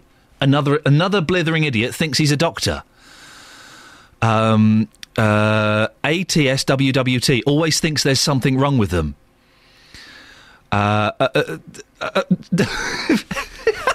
This is not real. If you're a doctor, listen to this. Have you ever written this on someone's notes? FFFF. What do you think that means? I put this out there. FFFF. If a doctor writes that down on your notes, what do you think that means? FF. I'll give you the answer a little bit later on. It's very naughty. I can believe this of doctors, because they are naughty people. FFFF. Now, Sainsbury's has been accused of strangling prime retail space in the centre of Milton Keynes by holding onto a building it vacated 4 years ago. Residents and councils have expressed concern that the store's former shop in the food centre has been left empty since the new store in town opened in 2008. Well, with Waitrose now vacating the centre, it's feared the food centre is seen as unattractive by retailers. Paul Scoynes is outside the empty store. Good morning, Paul. Hello, good morning, Ian. Paul, give us a little bit of the background on this, please. Yes, I'm outside a very empty and lonely and sad-looking store here. This was the food centre, opened in the late 80s in Milton Keynes, gleaming white building with sort of Romanesque columns outside it. And it was owned then by the Development Corporation, who then sold it eventually onto, well, it was the council then that sold it onto the owners of the centre, MK, the shopping centre. And there are two big shops in there, were the Waitrose and a Sainsbury's, and there were some specialist shops as well alongside it. But Sainsbury's left this building to move just about 15 minutes walk down the road to a purpose-built shop and sort of residential complex, and has left this building in a fairly empty state since. I say fairly empty. There's a cigarette counter, and that's about it inside. So it looks very, very, very sad, really. So, that's the sort of size of it. Paul, what does the food centre look like now, and what do you think it will look like when Waitrose goes? Well, I mean, on this side, certainly, it looks pretty beat up. I mean, the sort of Sainsbury's orange is still alongside this side of the building. There's still the sign saying we've moved just down the road. But if I look at the actual sort of building itself, I mean, the windows look all sort of tired and covered in sort of whitewash. There's a few of them which have been put in and have got wooden boards up. The outside of the building looks fairly tatty, and as I say, the inside is empty. And when Waitrose goes later this year, in only a couple of months' time, it's going to be completely empty, or no, more or less 80% empty. There's still Iceland down the road, but you wonder, how attractive this is as a building to retailers. And what we understand is that there have been moves to try and get other people in. Waitrose even allegedly were sort of looking to expand into this area, but were unable to do so. This lease that Sainsbury's have on it has, we understand, at least 10 years still left on it. They are paying a service charge. They are paying rates. We don't really know the extent of what the rent is. There have been figures you've mentioned. The figure of £1 million a year has been put forward. Yeah, I've been told by several sources that is way out, and certainly doesn't even come close to that. It could be more than that, you're saying? I think it's significantly less than that. Less than that. Okay, less. Yeah, thank you. That's my understanding from various sources. Paul, you've been speaking to shoppers this morning, haven't you? Well, that's right. Over the weekend, I came back here, and I sort of was talking to some people about it, and I thought, well, these are people who use this building, and these two ladies spoke to me yesterday. It's a complete waste of resource. There's other shops that have been trying to get into the city centre for years, and they've kept them out, like Primark. And they've got this big building empty. It's also keeping out competition, which is probably the point of it. I find it with the buses, it's more awkward to get to the new one than it was to get to this one. With Waitrose going now, that's another shop out of this building, and this was a landmark food centre when it opened in the 80s. What do you think about this whole building being empty? Yeah, it's disgusting. Where are we supposed to go for food shopping? Unless we've got transport to go to the other one. Because you do have to have a car now, really, don't you? You can't be in town and do your weekly shop. Personally, I shop out of town because I drive, but my mum's an old age pensioner and relies on the free bus pass, and it's a lot easier for her to get into the city than to go all the way in the opposite direction out of her area to the new ones that they've built, because this is nearer to where she lives. What would you like to see happen to this building eventually? Well, a new supermarket. Whether it be Sainsbury's, Asda, Tesco's, anybody, as long as it's a supermarket. Because without Waitrose, we've got nothing. Paul Scoins, thank you very much. We can speak now to Dr. Rebecca Kurth, who is the chair of the Central Milton Keynes Town Council. Good morning, Doctor. Good morning, Ian. You must be concerned about this area being empty. Very concerned, and I've heard from a lot of residents as well. Yeah, the city centre is in danger of hollowing out at the rate we're going. What do you think Sainsbury's should do? They've got a very long lease on this property. They're paying all of their rates and their rents and everything they should do. So they're doing nothing legally wrong. But what would you like to see Sainsbury's do? I'd like to see Sainsbury's negotiate, a deal with the owners of the shopping building so that we can have a new supermarket in there. Why do you think they're doing this? Is it purely for selfish things so that no competition sets up shop there? Oh, I mean, I really would hate to speculate. We have to realise that they do own the leasehold for that part of the building, so they are expecting to sell it to, I presume, the freeholder, and it's I don't really know the ins and outs, but I would imagine it's a complex financial matter. The old complex financial matter rears its ugly head again. What do you think about the future of shopping in central Milton Keynes? There aren't very many food stores now, are there? No, and in fact, people don't realize that there are thousands of residents that live in the city centre, and, like all the residential areas around that have local centres, well, the city centre is our local shops. And we need supermarkets. We need to be able to walk there and do our weekly shops, just like, the other residents in their residential grid squares can do the same thing. Is there anything the council can do, Rebecca, or is it out of your hands? Well, it's certainly out of the town council's hands, Central Milton Keynes Town Council. We can obviously, write letters and encourage residents to do so, but it's really down to the main borough council to bring the owners together and find a resolution to this. Dr. Rebecca Kurth, thank you very much indeed from Central Milton Keynes Town Council. Well, as a Sainsbury's spokesman has said, we've been investigating a number of options with our landlords for the future use of our former store unit in the food centre. Unfortunately, despite a number of interested parties, there remains issues to be resolved. Now Waitrose is vacating the adjacent unit. We believe this presents new opportunities to explore with our landlords. We hope to make the most of this opportunity, and with this in mind, we've recently appointed additional consultants to review the unit with the intention of securing the delivery of this strategy. A lot of words there, but I don't actually hear anything. This is Iain Lee on BBC Three Counties Radio. Let's have a quick look at the rest of the newspapers, shall we? We've got them all over here. Look, I was picking up the ones we've looked at already. The Daily Telegraph. Labour split puts Miliband on back foot over benefits. Senior MPs admit their party has shortcomings on welfare policy and urge sweeping changes. There's that jockey who won a race then fell off a horse. Royal Mail sale could see £1 first-class stamp. Oh, blimey. The price of a first-class stamp could rise to nearly £1 within 3 years if Royal Mail is privatised, campaigners say. Does anyone post letters anymore? I posted a letter at the week. I do it so rarely. I do it occasionally when I have to. I had to send some car insurance documents off. Put a stamp on. £1 first class. I don't think that's too bad, to be honest. I don't think it's that producer Laura's getting upset. You pulled that angry face there. I pulled my really grumpy face. Well, what's a pound for first class? We don't really use letters anymore. No one writes letters or sends stuff unless they have to. I wouldn't mind paying £1 first class. Birthday cards, though. Most people still send birthday cards. And, of course, it's one thing putting the price of a letter up, but what then about the parcels? Yes. You can't do anything about that. If the prices go up for letters, then they'll go up for parcels, and then it costs a fortune. You are. Look at you. I can tell you work for the BBC. You're a scaremonger. There's nothing in this about parcels being more expensive. Certainly not in the first paragraph, as that's all I've read. Letters will go up because letters are loss making because it costs so much. What's a first class stamp these days? 60p, something like that. So, and for that, you post it in a box. It could be delivered to Scotland. That's not. It doesn't make any financial sense whatsoever. There's no incentive for Royal Mail to do it. I'm not so sure everybody would agree with you on that one. 08459 455 555 is the phone number. I think a quid to send a letter, right, from, let's say, from Milton Keynes to Scotland, a quid. That sounds great value to me. Great value.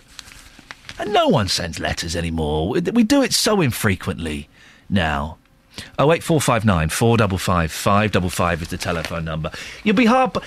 honestly, 60p. Is that what a first-class stamp is these days? Does it say in the story? Last year, the price of sending a first-class letter rose by 30% from 46p to 60p. There we go. 60p to get a letter from Bedford to Glasgow. That's a bargain by anyone's standards. A quid makes more sense, doesn't it? And really, anybody posting letters... But no. 08459 455 555. Travel news now. Adam Glynn.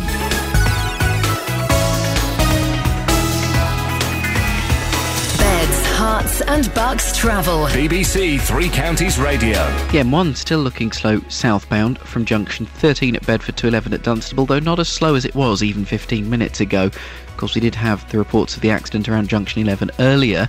Anti-clockwise M25 still queuing. It's one lane closed now because of the car fire earlier, which is out at junction 16 for the M40. It is slow back to 17 at Maple Cross. The car's on the hard shoulder of the fire, completely out, but lane 1 remains closed past it. And clockwise, the other side going past there is looking quite slow, presumably as people were queuing and having a little bit of a look. Anti-clockwise is busy from the M1 to Watford, junction 21 to 19. The A1 is looking slow now at the Black Cat roundabout, the junction with the A42 on the Great Barford bypass. And then as you get into London, busy again through Edgware with queues on the cameras between Stirling Corner and Mill Hill Circus. Trains, meanwhile, still looking good. Adam Glynn, BBC Three Counties Radio. Adam, you're looking good as well. Oh, you're very kind. You're welcome. Let's get the latest news and sport now. Serena Farrow. Getting beds, hearts and bugs talking. This is BBC Three Counties Radio. Good morning. A Biggleswade woman who protested because she wasn't allowed to see her medical notes has been handcuffed by police. There's a warning about a telephone scam operating in Luton which fools people into handing over their bank details. Elsewhere, supermarket chain Sainsbury has been accused of holding on to retail space in Milton Keynes Centre. It still has an empty building despite leaving it 4 years ago. And the local man Eric Compton feels the tourism department in Bedford should be making more of its links with the Anglo-Saxon period and with King Offa. We'll be hearing more on this and how it can be done in just a moment here on BBC Three Counties Radio with Iain Lee, as he'll be talking to him then. That's the latest. Now let's get all the morning sport. Beds, Herts and Bucks Sport. BBC Three Counties Radio.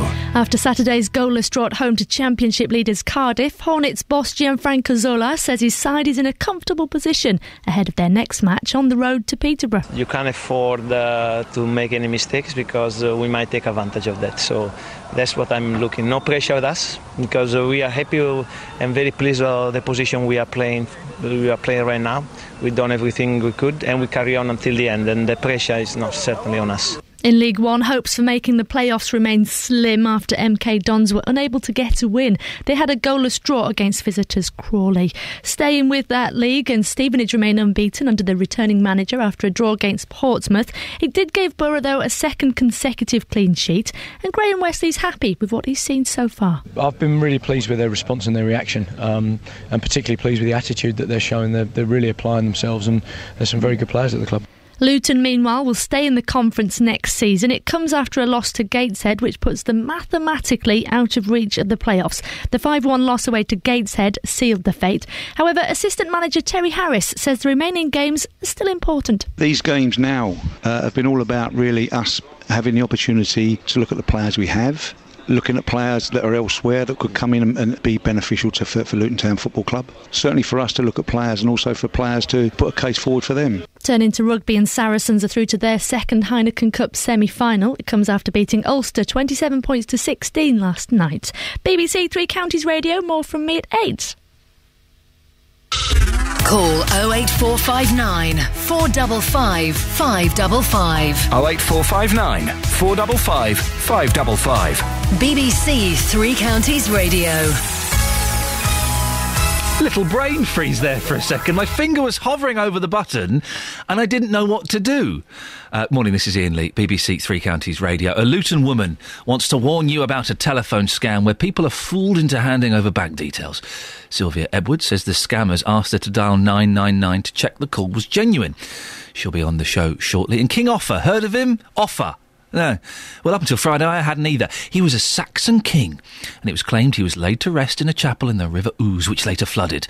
Well, one local historian is well excited about this news, and so is Justin Dealey. He's on his way with a shovel to find him. Find either of them would be great. 08459 455 555. And after a woman was handcuffed for asking to... just to look at her medical records. We're asking, have you ever looked at your medical records? And if you're a doctor, be honest, because you write these abbreviations on these notes, and some of them are very naughty. One of them, FFFF. Peter in Walmer Green. Peter, any idea, if a doctor were to write FFFF on a patient's notes, any idea what that might mean? No idea whatsoever. Now, they wouldn't write it about you, I can assure you. Now, Peter, you've called in about the price of stamps. Well, it's a good idea, isn't it? Yeah, well, it's a bad idea, really. The price of stamps going up makes perfect sense. No, not at all. Why? Well, because it breaks down the social fabric in a certain sense. I write a lot of letters, and I get some quite interesting replies back from all sorts of people. Former Archbishop of Canterbury, the new Archbishop of Canterbury. Hang on, sorry. Prince of Wales, all sorts of people. It gives you an insight into their character. Hang on a minute. The Archbishop of Canterbury and the Prince of Wales have sent you letters? Oh, yeah, absolutely. What did the letter from Prince Charles say? I don't really want to discuss that. But did it say, stop writing to me, I'm going to call the police? No, because they give you a bit of an insight into their character that you don't see. So a personal letter is greatly different to an email, whatever. But the thing is, the Prince of Wales, if the postage went up to £1, first class, the Prince of Wales could still afford that, Peter. He'd still write to you. Yeah, he wouldn't get anywhere near the amount of letters, and then part of the social fabric disappears as well. Really? Oh, absolutely. But the thing is, to send a letter from Walmer Green to, let's say, Dublin... Yep. Or Belfast, will cost you 60p at the moment. Yep. That doesn't make any financial sense. Oh, God, does it? When you've got a bag full of several thousand... Well, yeah, but still 60 pence to travel how many hundreds of miles over the water? That's ridiculous. A quid is much more reasonable. It's only a bag. It's less weight than you. Why don't you... Have you got emails, Peter? No, I don't use it. Oh, dearie me. No, that's absolutely fine by me. Letters are from the olden days. They're from, like, the 19th century or something. They're dying out, Peter. We don't need them anymore. Yeah, but you've got people sitting at computers with no other life. Well... You've cut me to the soul there, Peter. Well, that's probably true. I felt that. Perhaps you sit in the evening and sit on your computer. Well, no, isn't it funny you should say that? Because, do you know what? I'm kind of downgrading a little bit. This week, I'm going to get rid of... I've got one of these fancy iPhones, right, Peter? And I'm going to get rid of it. And I'm going to get a phone, a Nokia 3410.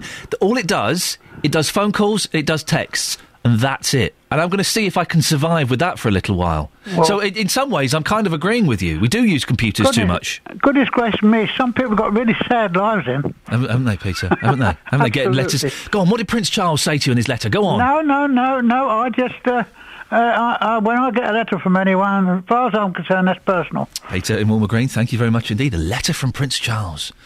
exciting. 08459 455 555. You've got to admit, first-class stamp now, 60 pence, right? A letter from Walmer Green to Land's End, 60 pence. That can't make sense for Royal Mail. Putting them up, it's only 40 pence. Putting them up first class £1 makes wonderful sense. 08459 455 555. This story is incredible. When you dial 999 because you believe you've been the victim of credit card fraud, you think you're safe. But what happens when criminals have fooled you into thinking that you've dialed 999? Well, actually, you haven't. You're dialing the criminals. Well, this happened to one woman from Luton, Sylvia Edwards, who joins me now. Good morning, Sylvia. Good morning, Iain. Now, Sylvia, this happened last week, didn't it, this scam? Thursday afternoon, yes. Thursday afternoon. Talk me through it. How did it start? Well, I had a gentleman phoned and said they were from Barclays Fraud Department and my card details had been used to obtain goods at Selfridges and at Argos to the tune of £2,000. Yeah. And but they couldn't discuss this with me until I rang the number on the back of my debit card. So there's a number on the back of everyone's debit and credit cards, which is the kind of fraud line, isn't there? Yes, there is. And they told me to ring that and ask for a Mr. Duani. Okay. So I duly did, and I mean, I can't believe how stupid I was, but I did. And asked to be put through to Mr. Duani. He came on the phone, and he said, oh, yes, we've got 2 people in custody, but we need your help because we've got to act quickly because we can't hold them for very long. And but we need your. But I must know that I'm speaking to Mrs. Edwards. So can we go through the security check with you? So I did. Name, date of birth, parents' name, and things like that. So hey, presto, they now got all my security details, not only for my card but for my bank statements. So. Having done that, they said, well, you are convinced now that you are speaking to them, and we would like you to go and draw out £6,000. I said, I can't do that. I was horrified. Oh, you would be horrified. Blimey. I can't do that. So he said, oh, yes. He said, oh, we'll give you protection to get you home, but you must go and draw it and then wait further instructions. And if you don't believe us, you dial 999 and speak to a Mr. Emish Roy. He is at Charing Cross Fraud Squad, and he will speak to you. So I duly did that. I'm what an idiot. I did that. Well, no, Sylvia, you say you're an idiot, but it all sounds very, very convincing. Well, this is why I've come on air today. It's taken me a great deal of courage to come on air because I feel so stupid. With hindsight, looking back, I do have a few little grey cells in my brain, and to think that I was taken in like that is absolutely, it's horrendous. Well, listen, you sound completely sensible. I was thinking you were going to sound a bit, airy-fairy, but you sound very grounded and very down to earth. So you dialed what you thought was the police. You called 999. Yes, I did. And what happened then? Well, I said, they said, which service is? And I said, well, it's not really an emergency. That's what I was instructed to say. I need to speak to the fraud squad at Charing Cross. Have you got an extension? Yes, extension 25. Putting you through. And then I got through this, and I said, come on the phone. And he said, Amy Roy here. And I said, I'm Mrs. Edwards. I've been asked to ring you. Oh, yes, we've been waiting for your call. Also, so polite, so plausible, and and they did all the voices and everything as well, did they? Oh, yes. Yeah. Oh gosh, yes. Yeah. And I was getting more and more sucked into this, and more panicked. The fact that £2,000 had now gone out of my account. So now what Mr. Duani told you was absolutely correct. Now you can put the phone down. Rest assured, it's all in safe hands, and Mr. Duani will phone you, which he duly did in about 5 minutes. And said, now I want you to go to the bank. And I said, all right, put the phone down. But I didn't. I thought, no, I'm not going to do that. I just can't possibly go to the bank. In any case, I said, it's 20 to 5. The bank will be closed. So he said, about half an hour, he rings back. Did you get the money? No, I couldn't. All right, then, we'll go around this another way. We do need to help you get your money back, Mrs. Edwards. Oh, they sound so kind. Oh, yes. Don't they just? It's so lovely. And so, if you put your bank statements, one for each account. You see, the scary thing about all this, they knew so much about me. And this is a scary thing. They knew my address, they knew my name, they knew my telephone number, they knew I'd Barclays bankers and know how many accounts I'd got. And this is, I think, dead scary. So anyway, I put these bank statements and cards into a white envelope, and lo and behold, 15 minutes later, phone rings again. He's outside. Oh, dear. And I open the front door. He's at the front door, actually, and the big black car. I should have, with hindsight, got the number. The registration number, yeah. I didn't. And, you know, by this time I'm shaking. I'm absolutely petrified. And he didn't say a word. He just looked at me, and I just handed him this white envelope. With everything in. With everything Oh, in Sylvia. it. But not my PIN number, which they did ask for. And for some reason, I didn't put my PIN number in there. So he jumps in the car. He's got your cards and your bank details and everything. He drives off. What point did you think? Hang on a second. This is all a bit odd. Because of his behaviour, he wasn't. Hello, Mrs. Edward, blah blah blah. He just stood there and looked at me like a zombie, and I just handed him this and shut the door. So I think then I panicked. I did. And I rang my son, and I spoke to my son's partner, and she said, "You've been scammed." I didn't know. Then I really went hysterical. And she said, "Ring the police, don't ring on your mobile and not on the house line." So that I did, and then I managed to get through very quickly. And I must say, people do complain about the banks, but the bank was brilliant. Oh, in situations like this, they do jump up, don't they? Yes. Yeah. But how helpful were the police? What did the police do? Well, the police, you know, by this time I was crying on the phone and quite hysterical, and she said, "Ring, you've got to ring Barclays immediately." I said, "I haven't got any numbers. They've got everything." And, you know, it took me ages to go and root through to try and find some old bank statement with a number on it. And so she said, she happened to, I know somebody here actually that worked for Barclays originally, and she would probably be able to help, and she did. This police lady came back with a number and said, "Ring this immediately ring it," which I did. So yes, it was. So you've lost no money, have you? The bank stepped in time and stopped everything. I've not lost any money. Okay, that's something. I've not lost any money, but at this point, my bank account is still not 100% safe. Right. It's not just about the cards and stopping the card.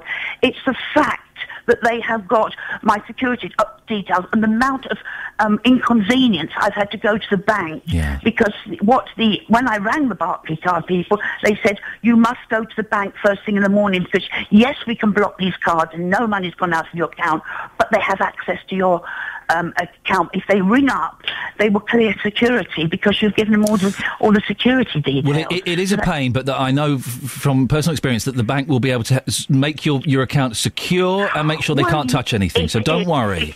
They put a mantle of protection around my account for the fact that I can't get cards.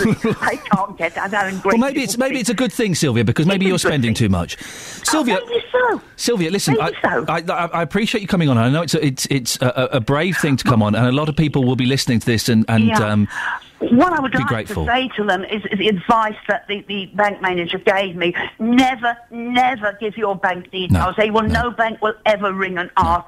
And also, I'm just concerned where they got all my details.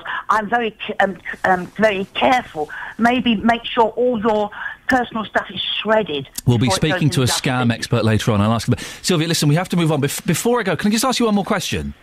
Yes. What is your PIN number? You're not going to fall for that, are you? No, again, will I fall for anything I like thought that? it was worth a try. Sylvia Edwards, thank you very much indeed. 08459 455 555. Very brave of her to come on, I think. You can tell it was she's laughing about it, but what a horrible experience. What nasty, nasty people. What scams have you been made aware of recently? 08459 455 555. Here's the travel news now. Adam Glynn. Beds, Hearts and Bucks travel. BBC Three Counties Radio. Thank you, Ian. Looking at the train departure boards first off this morning, and they're still looking pretty good. We've got no issues, no problems and delays. M1 southbound still slow from Bedford to the Toddington services, so it's looking a little bit better than it was, but busy nonetheless. Anti-clockwise M25 starting to improve as well, because all lanes have now opened after that car fire at junction 16. Still slow back to 17 at Maple Cross though.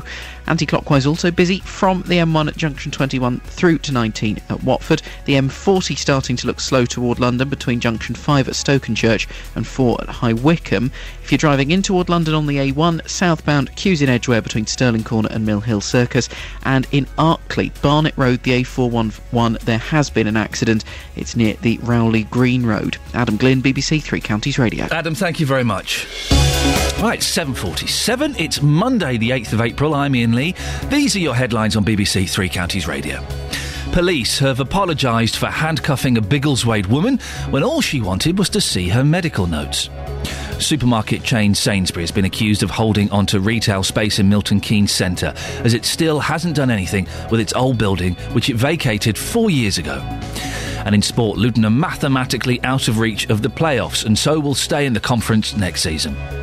Coming up, King Offa, everyone's favourite king. Sorry, you've never heard of him? Well, he was a Saxon king, and it was claimed he was laid to rest in a chapel on the River Ouse, which later flooded. One local historian is very excited about this news. One local reporter is also very excited about this news. His name is Justin Dealey, and he's on his way to meet him, the historian, before 8 o'clock. But before that, let's get the latest weather. Here's Kate Kinsella.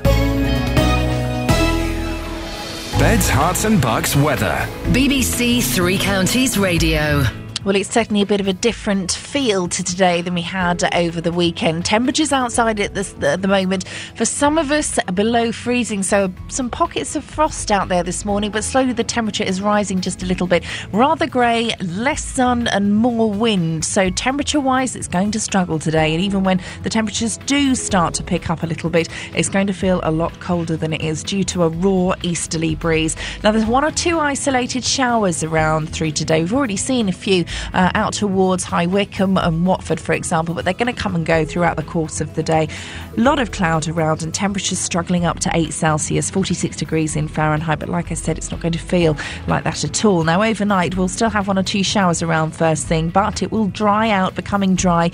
Cloud building up towards the early hours of tomorrow morning, and the wind staying with us. So that puts pay to temperatures dipping too low. They're still getting down to 1 or 2 Celsius, but hopefully we shouldn't see too much frost tomorrow morning. Now, for tomorrow, it's a rather cloudy picture, some occasional rain around. We've got this weather system moving towards us, but by the time it gets up to the three counties, it does separate a little bit or break up, so the rain is more occasional, for example. So a little bit wet tomorrow, but that brisk easterly breeze is hanging on, so the temperature only getting up to 7 Celsius, but it will feel cooler than that. That's your forecast. Thank you very much.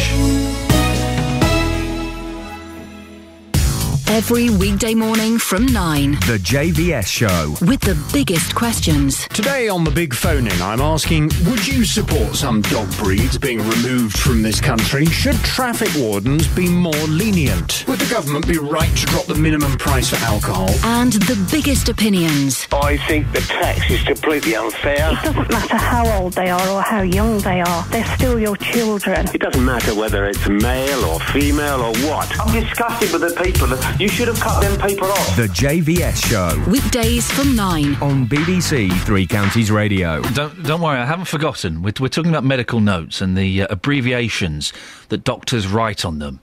I've been sent a list of some of them. FFFF is one of them. If you can guess what that is, 08459 455 555. If we get time before 8 o'clock, I'll ask Justin, see if he knows. But is Bedford missing a trick over its connections with the Saxon King Offa? It's claimed he was laid to rest in a chapel on the River Ouse, which later flooded. Well, Eric Compton lives in the town. He feels the tourism department in Bedford should be making more of its link with the Anglo-Saxon period and with King Offa. Well, we sent our Anglo-Saxon correspondent, Justin Dealey, Offa to find out about this. Very clever, Ian. Sorry, I've made my... Set the scene for us, Justin. Exactly where are you? I'm on the banks of the River Ouse. It's absolutely beautiful this morning. Now, before this morning's programme, you had never heard of King Offa. How very dare you? You'd never heard of him, had you? I had no idea who Offa was. No. A lot of people also... He was off on my radar. Oh, this is getting a bit much now. I know. So I'm here in Bedford. I'm on the banks of the River Ouse, and I've been asking people whether they know about King Offa. We'll talk to Eric in just a second, but here's some of those views. And we have a spade. We are looking for King Offa. What would it mean to you if we found his remains today? I think I'd be quite pleased, but wouldn't hold a party or anything. Yes, doesn't mean...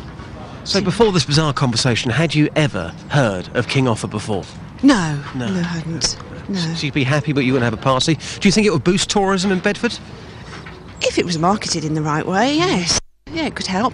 You don't convince me, really.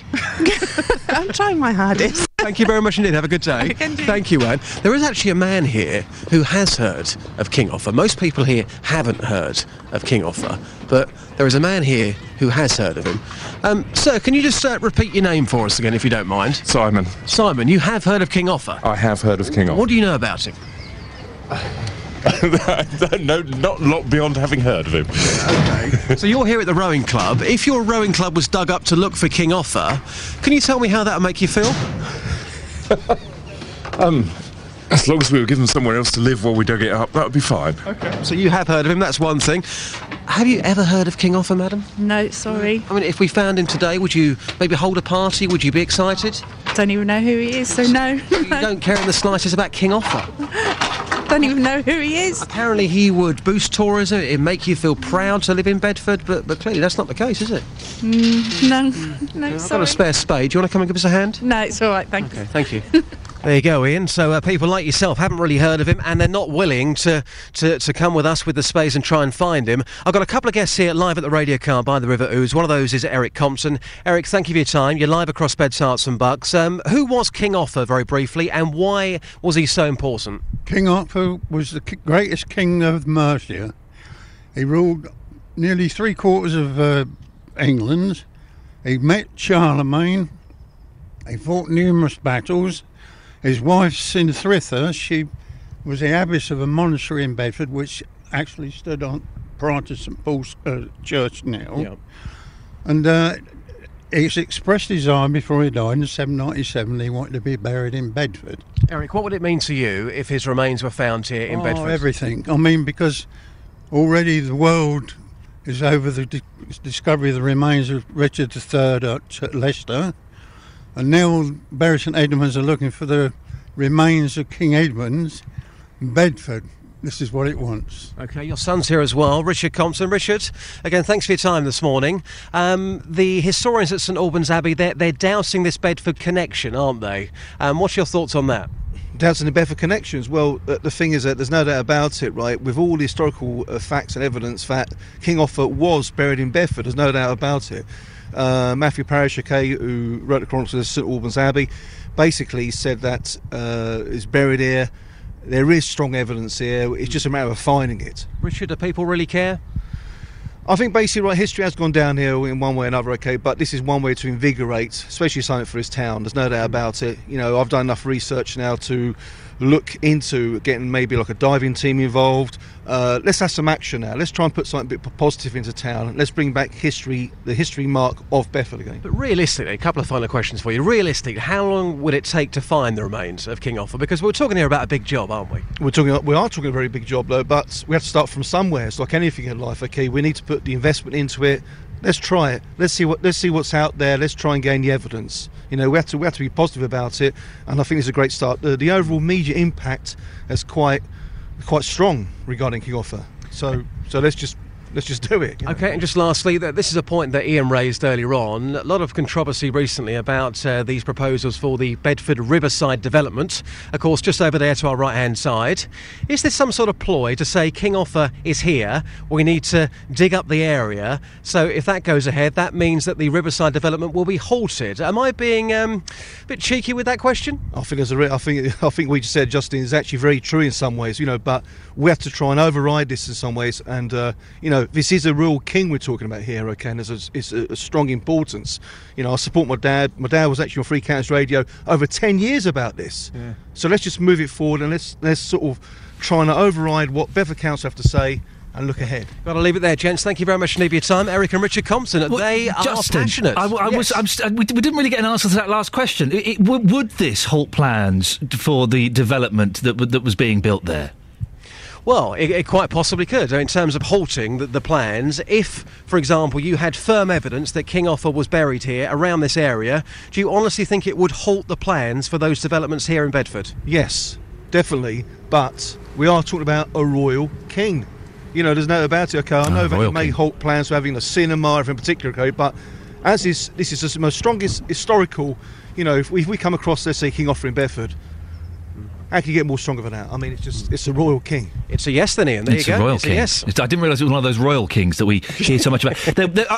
All I'm suggesting, Justin, is that there, and I'm sure these gentlemen don't consider this in the slightest, but some people might interpret this as a ploy to halt or at least postpone what is being seen as a controversial building development. That's the point I'm at. Quite possibly. But then again, you heard during the interview that Eric was talking about this 10 years ago. So this is nothing new. He's been talking about it for a long time, and they want something done about it. Fascinating. I love it when people are passionate about history, Justin. We don't get enough of that, and these two gentlemen obviously are. So thank them very much for coming on. Justin, before I let you go, we've been asking about medical notes. Oh, here we go. No. We've got yours here in the studio. No, we haven't. No, but doctors often leave little abbreviations on there, and one of them apparently is FFFF. Any idea if a doctor were to write that, they wouldn't write it on your notes, but if they were to write FFFF, any idea what that might mean? I have got absolutely no idea whatsoever. Female, fat, 40 and flatulent. Oh, really? Is that the case? Doctors are so rude, aren't they? Well, I have to use that one myself. I don't know what context you use that in, Justin, but thank you very much indeed. Female, fat, flatulent and 40. How rude. Doesn't describe anyone here. Here's the travel with Adam. Beds, hearts and bucks travel. BBC Three Counties Radio. Still got queues on the M25. It's looking busy anti-clockwise after the car fire earlier this morning at junction 16 for the M40. Busy back to junction 18 at Chorleywood, despite the fact that all lanes are open. It's also looking slow past Kings Langley at junction 20, from there round to Watford. If you're using the M40 in toward London, it's slow from Stokenchurch to High Wycombe, junction 5 to 4. The A1 into London round Edgware's looking slow between Stirling Corner and Mill Hill Circus. We've also got a little bit of a queue still on the M1. Southbound, we had reports of that accident earlier near junction 11. As far as we know, it's all gone, but it's busy from junction 13 at Bedford to the Toddington services. And then as you get in toward London round Arkley, Barnet Road, the A411, an accident at Rowley Green Road. On the trains, no reported problems. Adam Glynn, BBC Three Counties Radio. Thank you very much, Adam. Coming up in the next hour, scams and posting letters. More after the news with Serena. Getting beds, hearts and bucks talking. This is BBC Three Counties Radio.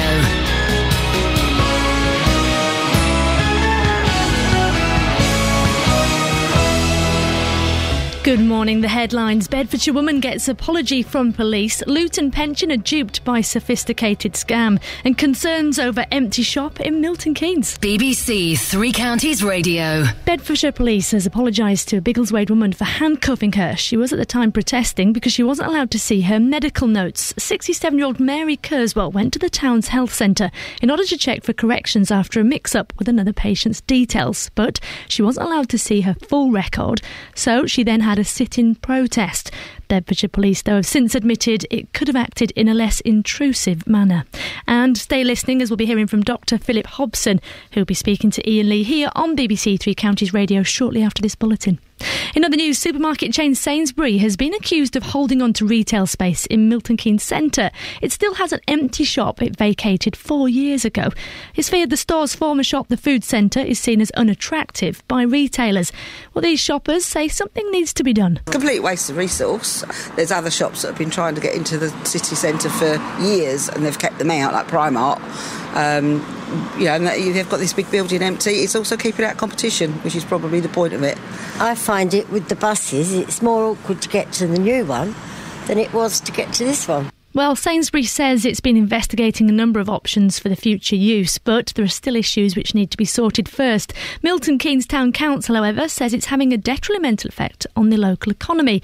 Dr Rebecca Kurth is the chair of the council. The city centre is in danger of hollowing out at the rate we're going. I'd like to see Sainsbury's negotiate, a deal with the owners of the shopping building so that we can have a new supermarket in there.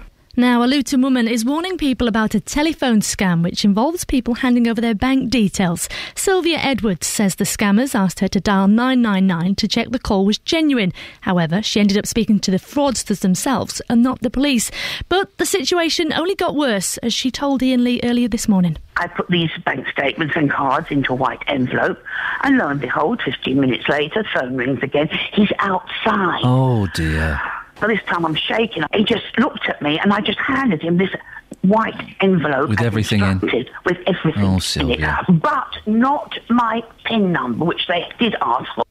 Bedford's being urged to make more of its historical links, including the possible burial place of the Saxon King Offa, and it'll also give local tourism a boost, apparently. Well, local man Richard Compton says they need to bring history back to life. But this is one way to invigorate, especially something for his town. There's no doubt about it. I've done enough research now to look into getting maybe like a diving team involved. Let's have some action now. Let's try and put something a bit positive into town. Let's bring back history, the history mark of Bedford again. Moving on to football, and Luton will now stay in the conference next season after a loss to Gateshead, which puts them mathematically out of reach of the playoffs now. So there will be a chance of a few isolated showers, but mostly dry today. Temperatures 8 degrees Celsius. There's more news and sport online at bbc.co.uk/3 counties. BBC Three Counties Radio, first for news.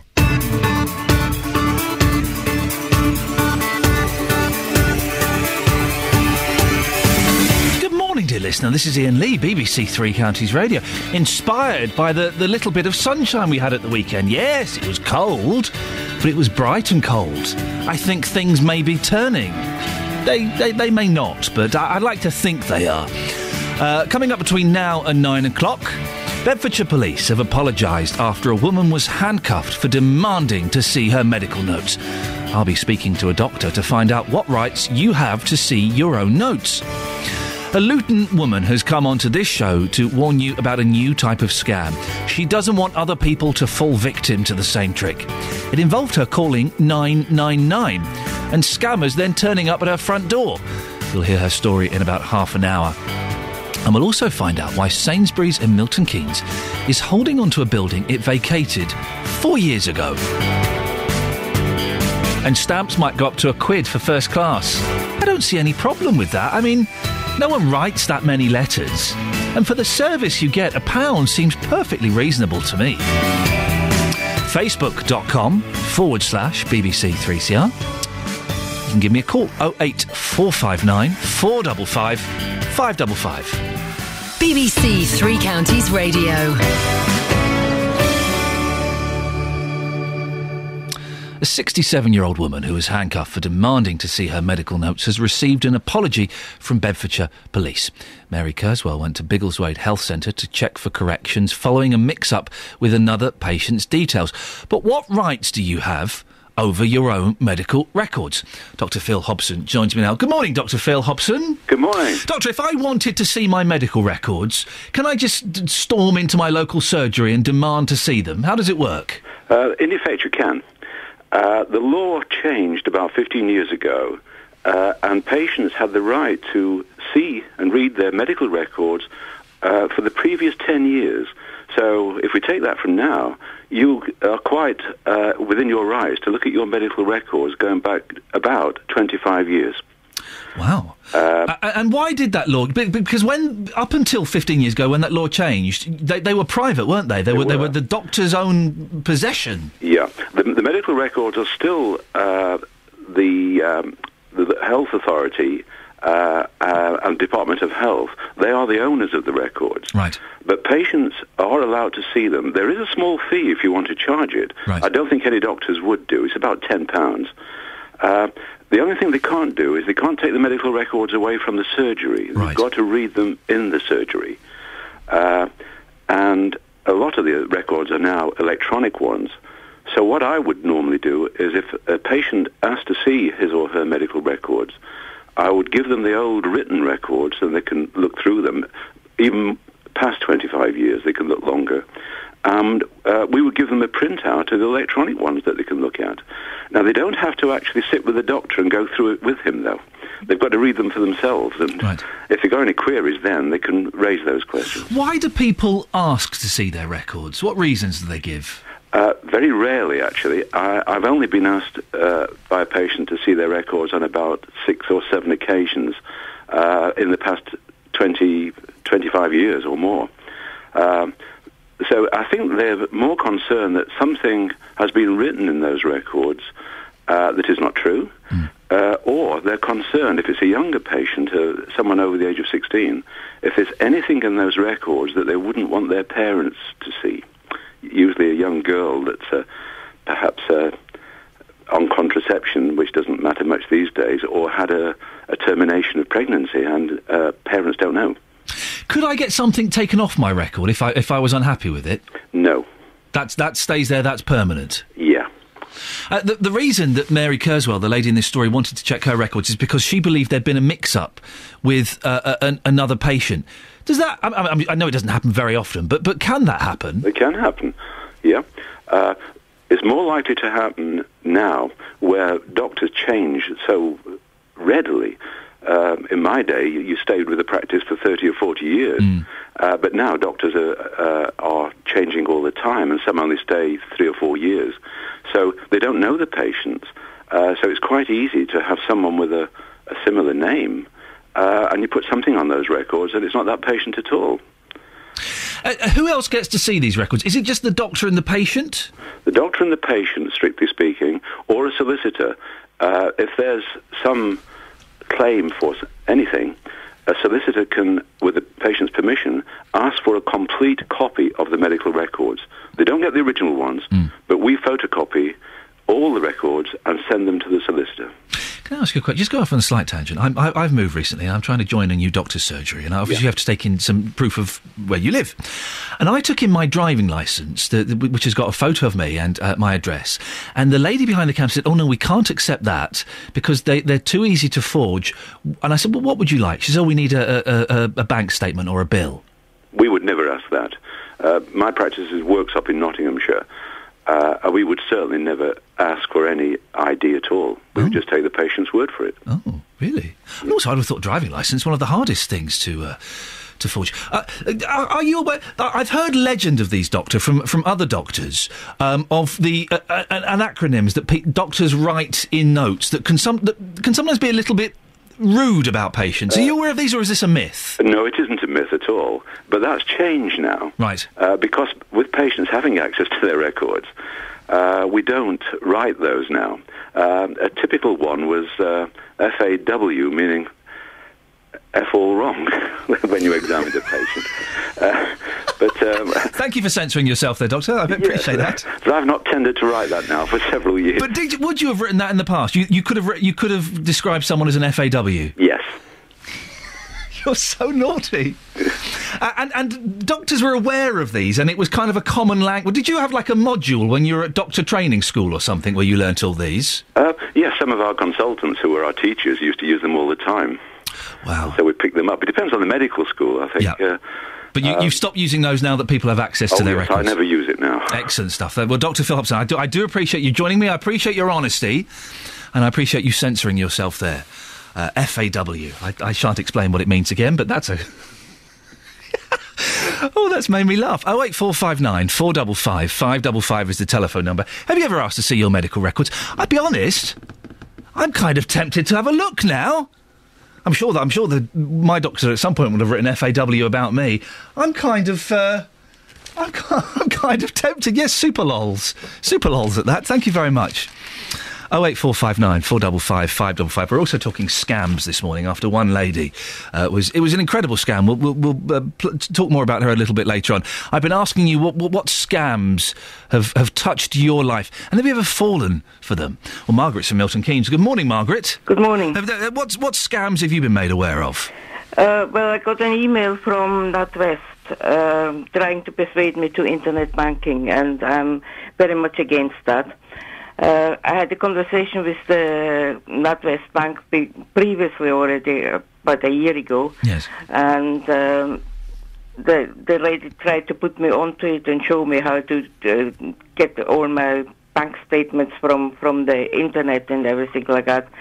But then I had a quick with my computer, so I went in there and said, no, I'm sorry, I'm not doing it. Yes. And 2 days ago I got that email, so I went in, and first of all, as I've changed my email address, I asked them where the heck they got it from. Yes.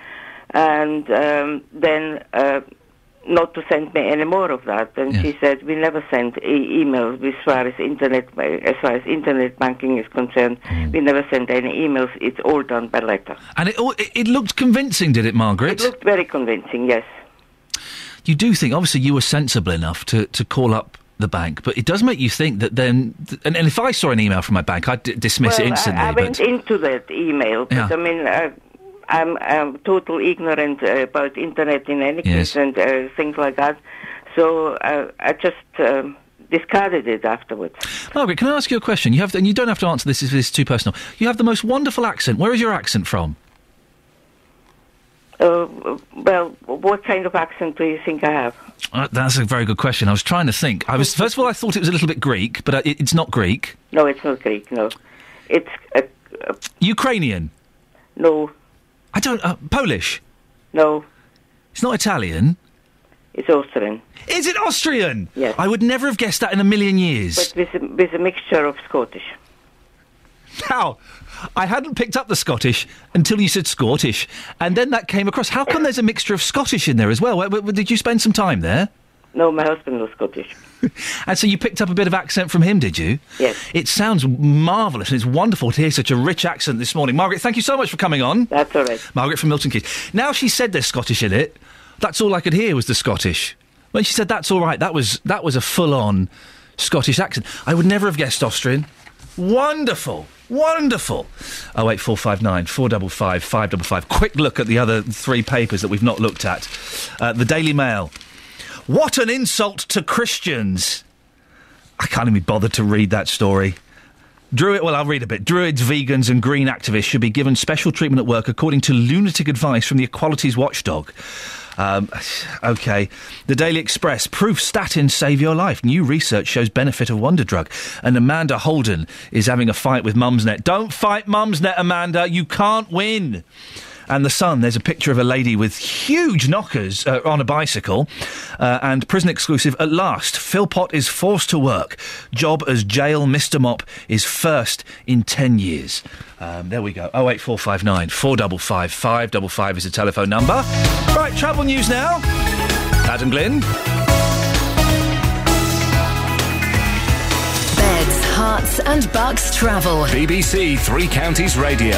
And it's still the M1 that's looking pretty slow. Southbound from junction 13 at Bedford through to the Toddington services. The M40's busy too, from junction 5 at Stokenchurch to 4 at High Wycombe.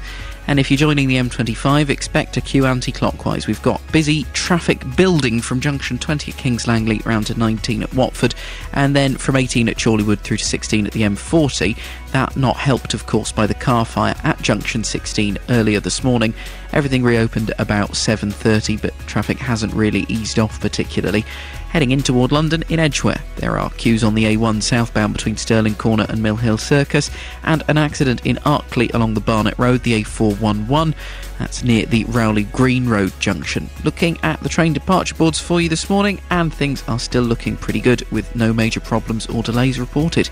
Adam Glynn, BBC Three Counties Radio. Thank you very much, Adam. Right, it's 8:15. It's Monday, the 8th of April. I'm Iain Lee. These are your headlines on BBC Three Counties Radio. Police who handcuffed a 67-year-old woman, all because she wanted to see her medical notes, have apologised. Residents and Milton Keynes Council say an empty store, which Sainsbury previously occupied, is detrimental to the local economy. And Saracens are through to their second Heineken Cup semi-final after beating Ulster last night. The weather today forbids Herts and Bucks. The chance of a few isolated showers, but most places will stay dry. Some bright intervals also likely. Maximum temperature is 8 degrees. Coming up before 8:30, we'll find out why Sainsbury's in Milton Keynes is holding on to a building it vacated 4 years ago. BBC Three Counties Radio.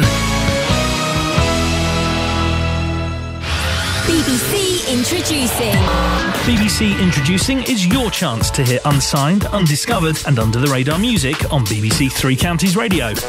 We showcase the best emerging talent from across beds, hearts and bucks, with live sessions and exclusive recordings. And this Saturday, we're taking BBC Introducing to the Hat Factory in Luton for a free night of live music. Tune in or come down and discover music you never knew existed.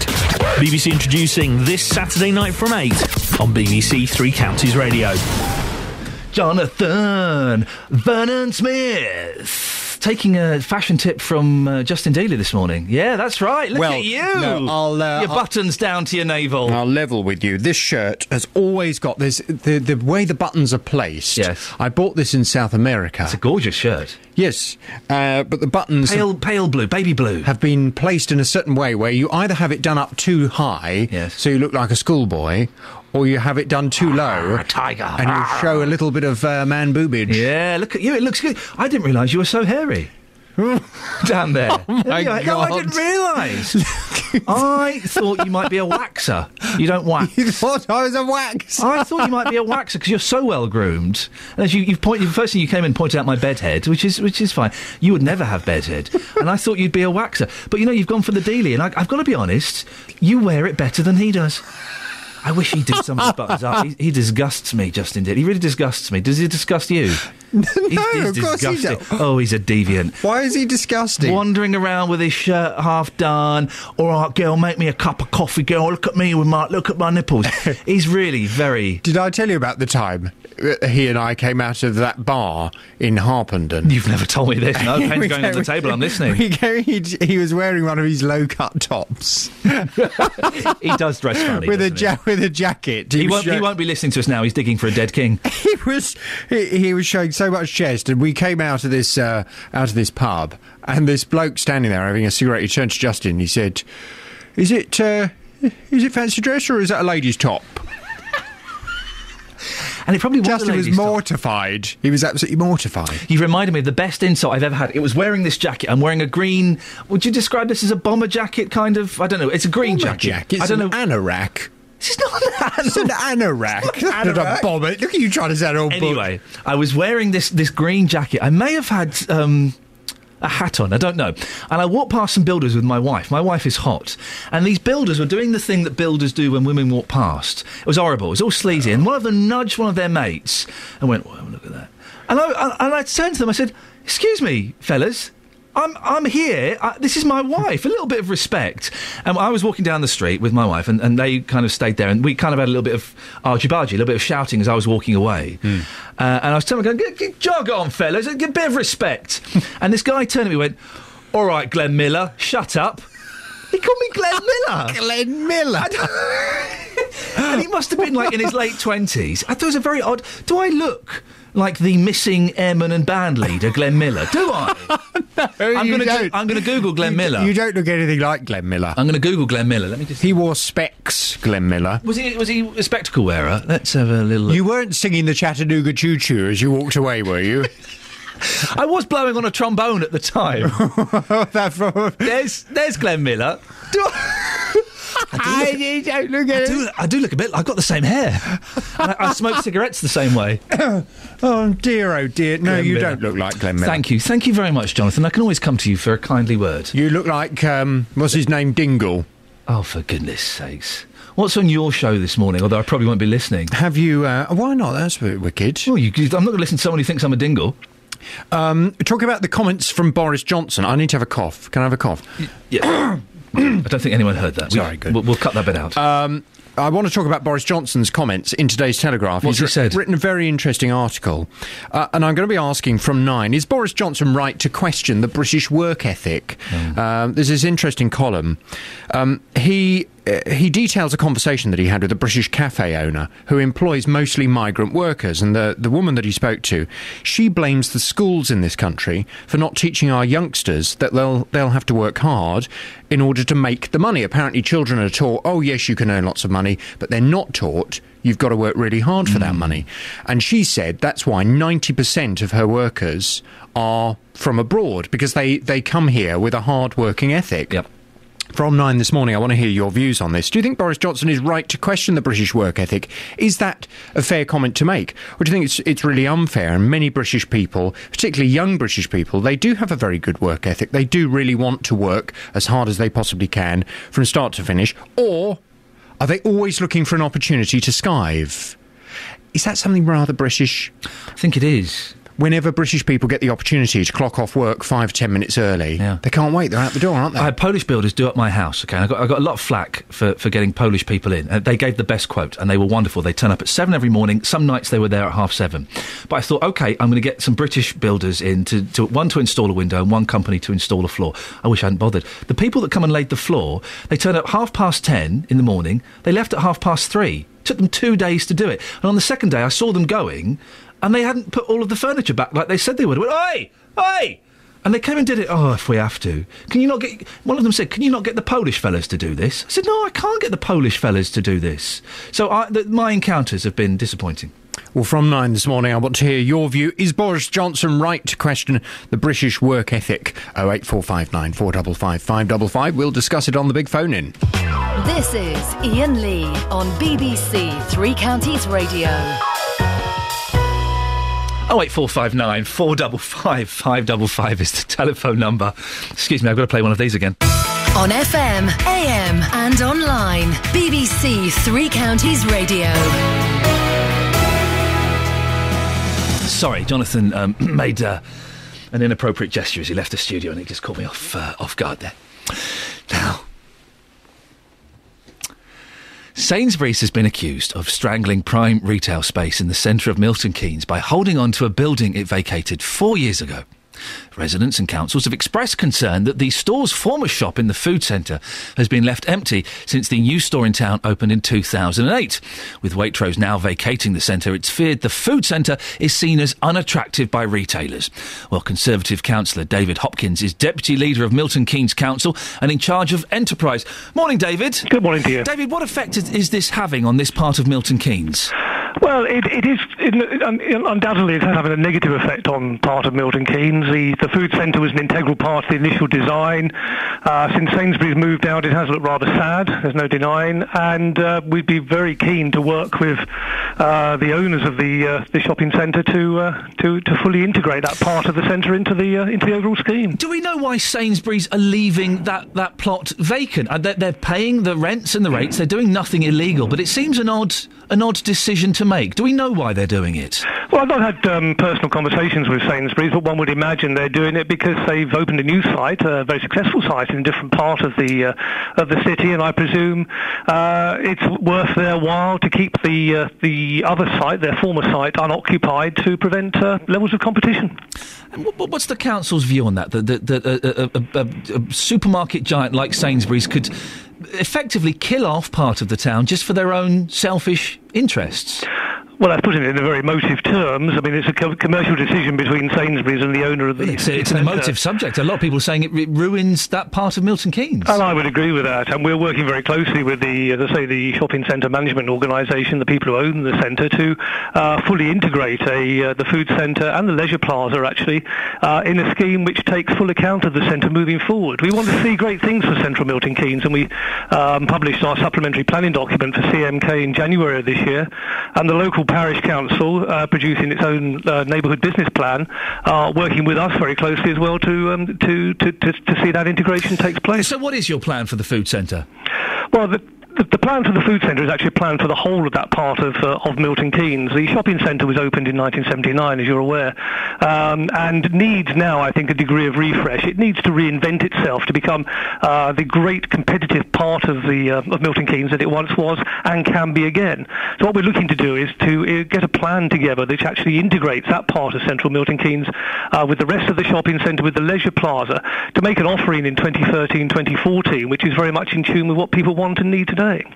So what can people expect to see then? It's very exciting that you've got plans for it, but I'm not hearing specifics, David. Well, we've now taken over part of the assets of what was formerly the Homes and Communities Agency, so part of that area, not the food centre itself, but part of that area is actually now under our control. So we're very keen to sit down and work with the freeholders of the rest of the centre to actually come together with an integrated plan and to bring Sainsbury's to the table as well, to make it worth their while to vacate their lease and to move forward. And have you got a date for these? The irony is, of course, we did actually inherit the food centre from the Milton Keynes Development Corporation, and that a previous administration, a Labour administration, sold the centre in its dash for cash in the 1990s. We'd be in a much stronger position if we still had that control. David, when are these talks going to take place with all the interested parties? Have you got a date? No, we haven't got a date. We're very keen to get everybody around the table. As I say, we published our supplementary planning document in January. You'll be aware there was a planning application for the Secklow Gate area, which was turned down only a few weeks ago. We've invited everybody to come and sit round the table with us, and we've had some very positive responses, but we haven't got a date yet. David, this afternoon or this morning, can you not just phone up Sainsbury's and say, come on, what's going on here? This is unfair. What can we do to sort this out? Give them a phone call. Well, I'd be delighted to talk to Sainsbury's, and my people and their people have had discussions, as it were. But at the end of the day, it is a commercial decision between Sainsbury's and the owners of the site. We are influencers. We are not dictators to the future of the site. We want to pull together a strategic plan for that part of Milton Keynes, and that's what we're keen to do. OK, we'll end it there. That's the Conservative councillor David Hopkins, Deputy Leader of Milton Keynes Council. Sounds exciting. They've got plans for that area. Wonderful. Rejuvenation. Inject life into it. I couldn't quite work out what those plans were, though. Was that just me being a little bit stupid this morning? 08459 455 555. After the story that one woman, a 67-year-old woman, was handcuffed when she was refused to access to her medical records. I've been asking, ever asked to see your medical records? Lynn's in Hemel. Lynn, you have asked to see your medical records, and you found something rather shocking. Yes, slightly. I'd been referred to... They didn't write FAW, did they? No, they didn't. Good. That's something. Well, I think they probably did and sort of deleted it before they gave me the copy. Well, what did they say about you? I loved that comment. It made me laugh. He was good, wasn't he, that doctor? He was brilliant. Like an idiot, I was going referred to a surgeon, and I phoned the doctors and said, can I have a copy of my records to take to the surgeon?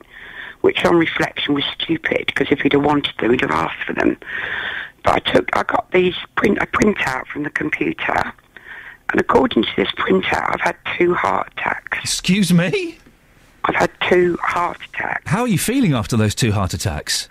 I feel like I'm going to have a heart attack. You nearly had a third one. I nearly had a third one. And when I went to see my doctor, I said to him, well, it's the first I've ever heard of it. Although I was in hospital once and had an ECG. Yeah. And the doctor said to me, oh, you've had a heart attack. And I thought it was a question. So I said, no. He said, you have. You've got scarring on your heart. And it also said I'd had a couple of epileptic fits. And that you had actually had these heart attacks and these fits? Yeah. But no one had told you at the time? No, I've got scarring on my heart, and it proves that I've had a heart attack. Now, Lynn, can I ask you a question? And please don't be offended. I won't. Are you a little bit dippy? Is there a chance that maybe they told you and you just forgot because there was something good on TV? Deal or No Deal was on? Is that possible? Honestly, I promise you. So you actually had these heart attacks and epileptic fits? I've got the thing in front of me. And the doctor did say, when I went to the doctor, obviously I was deeply concerned. You would be. Because I spent weeks thinking, oh my God, I'm going to drop dead at any second. I mean, I'm 58, so it's not inconceivable. And he said, you can have heart attacks and know nothing about it. Oh, Lynn, you've made me... Lynn, I've got to end it there, partly because we're running out of time, partly because you've made me feel all uncomfortable. I think everybody in their cars or at home or at work is slightly clutching their chest, just feeling a little bit... Really? Lynn has had 2 heart attacks and epileptic fits and didn't know anything about it until she looked at her medical records? Wow. Ever looked at your medical records? 08459 455 555. And if you're a doctor, come on, give us a call. Be honest. Let me know those sneaky little things, those abbreviations you would write about your patients. We've already worked out what FAW means. Something all wrong. I can't even begin to explain it again. 08459 455 555. Here's Adam Glynn with the travel.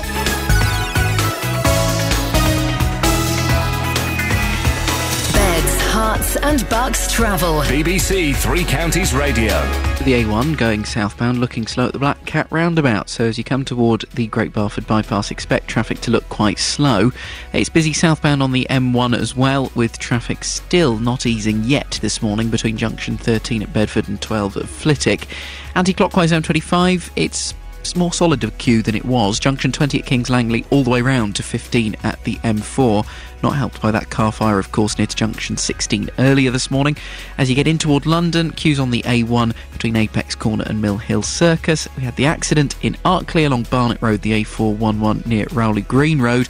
And East Midlands trains reporting delays of up to 15 minutes from Leicester through to St Pancras because of a signalling problem between Leicester and Market Harborough. Could have a few late running trains through Luton and Bedford as a result of that. And looking at Milton Keynes Central, we've had one cancellation. The 8:47 service down to London Euston cancelled because a member of the train crew is unavailable. Adam Glynn, BBC Three Counties Radio. Thanks, Adam. 8:32. Here's the news and sport now with Serena Farrow.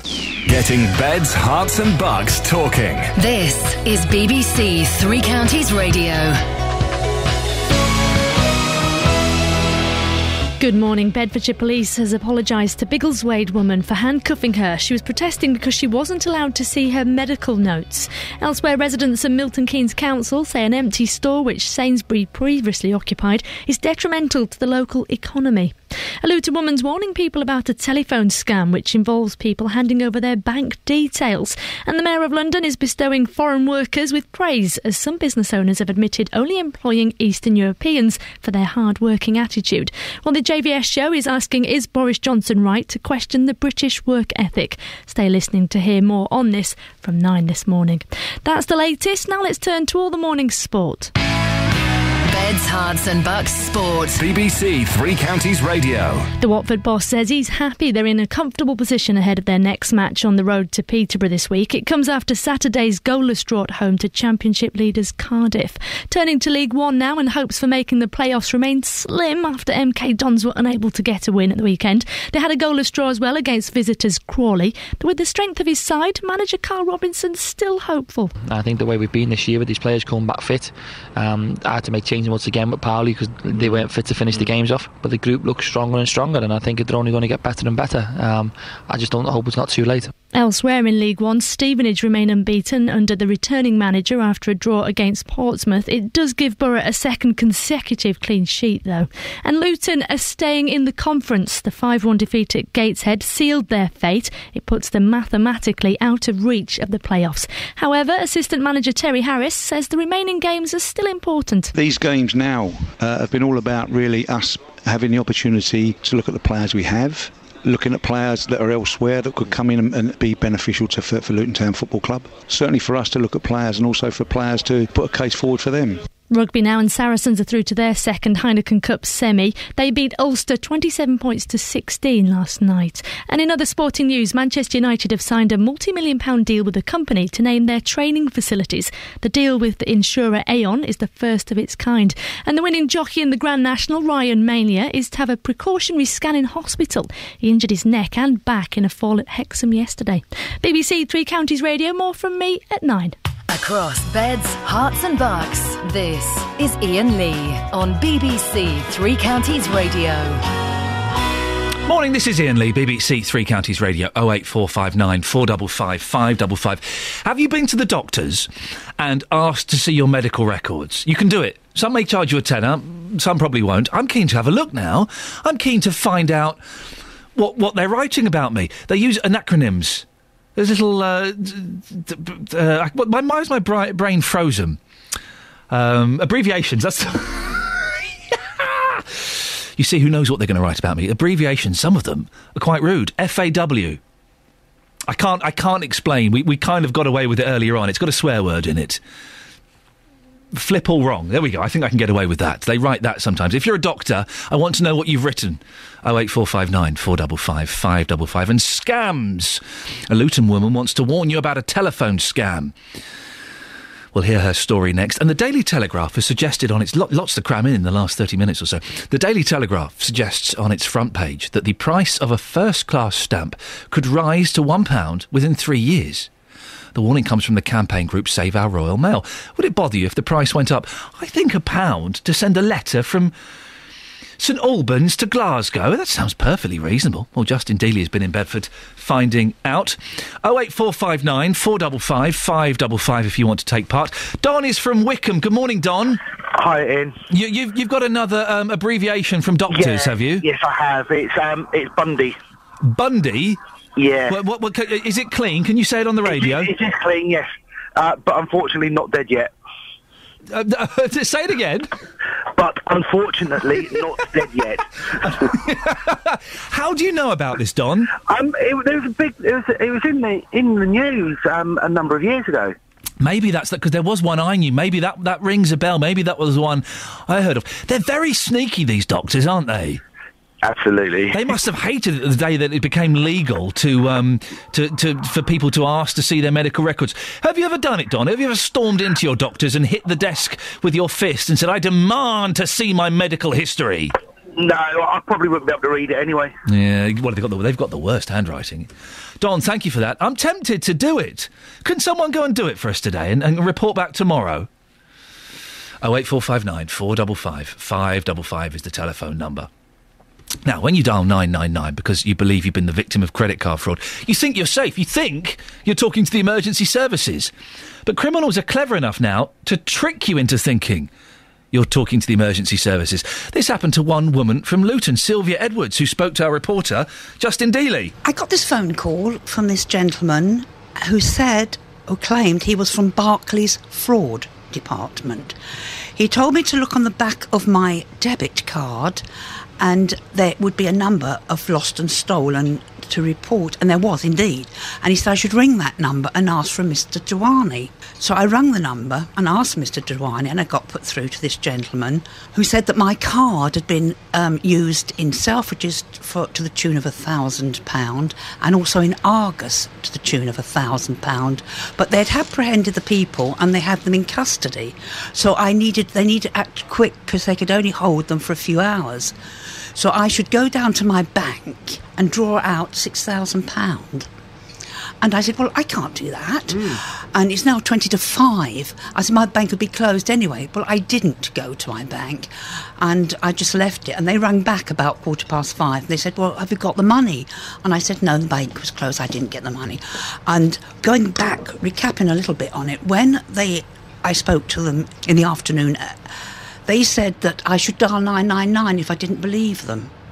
And so I did dial 999. And they said, when you get through, say it's not really an emergency, but you want to speak to an Amish Roy at the Charing Cross Fraud Squad. So this is what I did. And again, I got another Indian gentleman who said, yes, we've been waiting for your call, and this is definitely true. Your card has been used, and we have got the suspects in custody. He said, so go back to speak to this gentleman at Barclays Fraud Squad. So I did. I phoned them back. And he said, now, I must know that I'm speaking to Mrs. Edwards. So I need to do a security check with you. So he asked me my date of birth, my mother's maiden name, what regular payments I make. So straight away now he's got all my security details. Yeah. So then he said, since you couldn't get the money out of the bank, he said, what you do, have you got a plain envelope? I said, yes. And he said, put the cards, because I've got 2 accounts with Barclays, put the cards into an envelope with 2 bank statements from each account, and a courier will call to collect it. So in about 15 minutes, so 15 minutes pass, and sure enough, got another call. He's outside.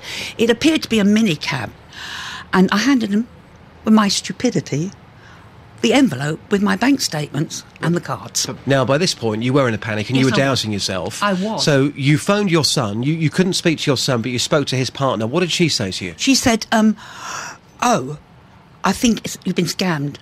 I said, what do you mean? I said, oh, no. She said, you haven't given them yet. I said, yes, they've just taken them about 5 minutes ago. So she said, look, I've got the number. I look up them quickly. I said, I can't look up the number of anything. But this time I was hysterical. So she got the number of the police. She said, don't ring on your house phone, ring on the mobile. So I rang Bedfordshire Police on the mobile, and they said, well, ring Barclays Bank. I said, I can't because they've got all my details. So happily, there was somebody there that knew the helpline number, and I quickly rang them, gave them the sorry story, and she said, don't tell me you've given them your cards and your bank statements. Yeah. She said, quick, let me check. nothing's gone out. Nothing's gone out from your account, of either of your accounts. I'm going to block it. Well, it's an incredible story, and it's the barefaced cheek of some of these people. Joined now by a very, very naughty man, Paul Wilson, who presents the BBC's Real Hustle. Good morning, Paul. Morning. You are a naughty man, aren't you? Well, I pretend to be a naughty man, but I always give everything back. You do. Many years ago, you won't remember this, I came and did a celebrity hustle with you, and it was incredible what you can get away with by wearing a fluorescent tabard. We broke into a lady's house, pretending to be from the water board, and nicked everything. It's incredible what people will believe, isn't it? It is, but remember how dreadful we felt afterwards. I mean, that's... I got told off. I got interviewed and they said, right, if you can just do a piece to camera and just tell us how you feel. And I went, oh my God, that was amazing. That was such a rush. And they went, yeah, could you do it again but with a bit of remorse, please? Well, have you heard about this kind of scam where people phone up and say, listen, if you don't believe us, call 999, they'll verify everything? Yes, I have. And I think that, one of the things that works with scams is giving people some form of safety net which you've built yourself. So, everybody says, how could you fall for that? You must have been foolish or you must have been naive. But good con artists know exactly what you're going to ask and are ready for it. And they, in this case, what they've done is, without giving away exactly how they've done it, they've basically given you the ability to verify their story through a very well-known source, which, of course, 999's got to be the most well-known number in the country. So, you can listen to that lady's story, and if you were to come in halfway through, you'd think, well, why would she fall for that? But remember, she dialed 999. She was talking to the police as far as she was concerned.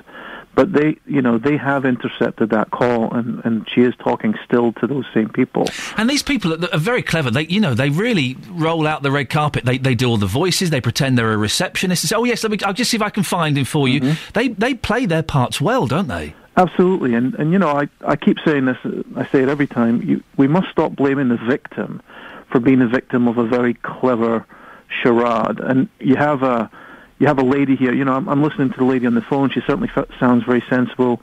She absolutely did the right thing at the end of the day by verifying the story with somebody she knows, and that, of course, led to the cards being blocked. And that's one of the reasons why one of the first things these people say, especially when targeting the elderly, is, you shouldn't talk to your family about this because they're going to, and then they give some story about why they shouldn't do it. The fact that she did that means that even though she was caught up in the web of the scam, when she was giving away her details and then giving away the actual cards, the first thing she did afterwards, she didn't just trust that, she verified it and did absolutely the right thing. But, these scams just keep happening and keep changing and growing, and the only real way to protect the public is for the public to do two things. One is to be informed whenever a scam like this comes up. I mean, the more people find out about this, the better. And then to sort of think about, obviously we always say, it's a very old saying, it's over 100 years old. If it seems too good to be true, it probably is. But you have to stop and think about that. And if you're caught up in something, especially if someone's playing you, and once they've got the right tune, and you're dancing along, it's quite hard to stop and go, wait a minute. They've stopped me from talking to my relatives. They've made me do this very quickly. They've come up with a story that made me panic and act, Someone tells you that your cards have been compromised and someone spent £2,000 of your money. The first thing you'll want to do is something about it, and they give you that. And these scams are evolving, aren't they? I think we're all pretty wise to the Nigerian prince who wants to get $80 million out of his country, and he's going to give you 25%. They are evolving and becoming clever, aren't they? They all evolve. And, in America, they actually have some commercials where, somebody sits down at a table dressed as a Nigerian prince and gives the story, and of course it seems so ridiculous, and it's a commercial for credit card protection. But, just a couple of years ago, one of the networks there asked me if I could do the Nigerian prince scam on somebody today. And I said, sure, we've been doing it for 500 years. All we have to do is rewrite it. And that's exactly what we did. We rewrote it, created exactly the same scam with a different backstory. We did it in person rather than over the internet. And we did it with someone who was a very smart, very shrewd businessman. And we caught him. but he was a lot of work. I mean, we had to give him a lot of stories. But afterwards he said, it felt like you were tailoring a suit to me. Not everything was perfect, because then I wouldn't have gone for it. It felt like you basically had my sizes worked out, and you knew exactly where to put the buttons and press them. I thought that was a great way of putting it. And that's just what a good con artist will do if he wants to get somebody in particular. So if he wants to get you, Iain, he'll figure out exactly what buttons to press. But what happens today is we have the internet, we have a very easy way of getting to millions of people. So now we create something that comes right off the rack, and whoever it fits is who they take the money from. Paul, we have to end it there. Always a pleasure. Paul Wilson from BBC's Real Hustle. Fascinating. Absolutely fascinating. Travel news now. Here's Adam Glynn. Beds, hearts and bucks travel. BBC Three Counties Radio. And starting with a quick look at the trains, we've still got delays of up to 15 minutes being reported for East Midlands train services running between Leicester and St Pancras. They've got a signalling problem between Leicester and Market Harborough. It means you could have a few late runners coming through Luton and Bedford.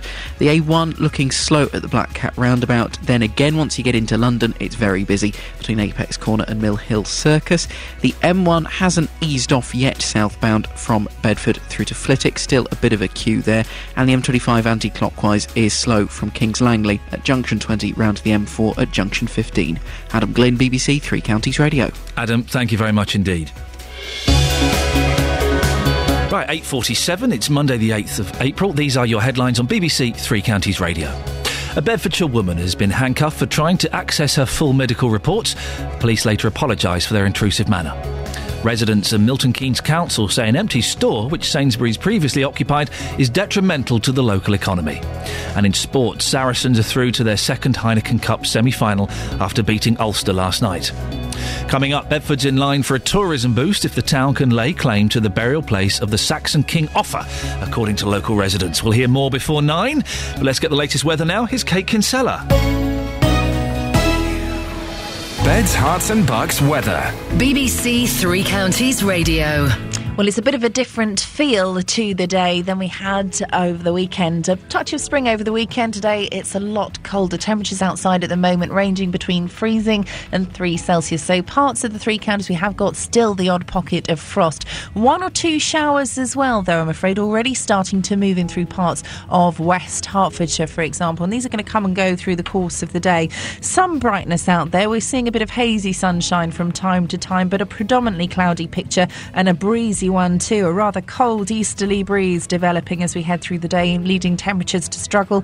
Maximum temperatures 8 Celsius, 46 degrees in Fahrenheit. Still 1 or 2 isolated showers around first thing this evening, but they will dry out, leading to a predominantly cloudy night. 1 or 2 clearer spells that'll allow the temperature to drop, but early hours of tomorrow morning through to dawn, the cloud will thicken. Minimum temperature down to 1 Celsius, that's 34 degrees in Fahrenheit. For tomorrow, 1 or 2 spots of rain around, occasional showers. There's a weather system moving northwards towards us. By the time it gets to us, though, it's broken up, so the rain is more sporadic. Temperature-wise, tomorrow still struggling because that brisk east-northeasterly wind will continue to persist. We're looking at a maximum of just 7 Celsius, that's 45 degrees in Fahrenheit, and that's your forecast. Thank you very much.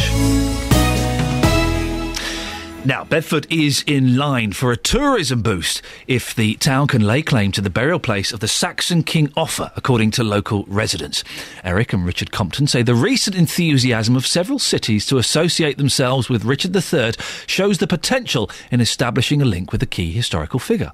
King Offa is rumoured to have been buried by the riverbank in Bedford, as our reporter Justin Dealey tried to find out when he spoke to Richard Compton earlier this morning. King Offa was buried in Bedford, there's no doubt about it. There is strong evidence here, it's just a matter of finding it. I think basically, right, history has gone downhill in one way or another, okay, but this is one way to invigorate, especially something for his town, there's no doubt about it. You know, I've done enough research now to look into getting maybe like a diving team involved. Let's have some action now, let's try and put something a bit positive into town, let's bring back history, the history mark of Bedford again. We are talking a very big job though, but we have to start from somewhere. It's like anything in life, okay, we need to put the investment into it, let's try it, let's see what's out there, let's try and gain the evidence. We have to be positive about it, and I think it's a great start. Well, we can speak now to independent Bedford Borough Councillor Doug McMurdo, who's the council's portfolio holder for leisure and culture. Good morning, Doug. Good morning. What do you make of these local connections with King Offa? Well, I think they're remarkable, and if we could get some evidence that was absolutely clear, then I'm sure the local community and the local council would do something to try and establish it. But I do regret, drawing comparisons to Richard III and that amazing find up in Leicester. We're talking of many hundreds of years apart. 1452 to 1485 was Richard III. We're actually going back to 796 when King Offa died.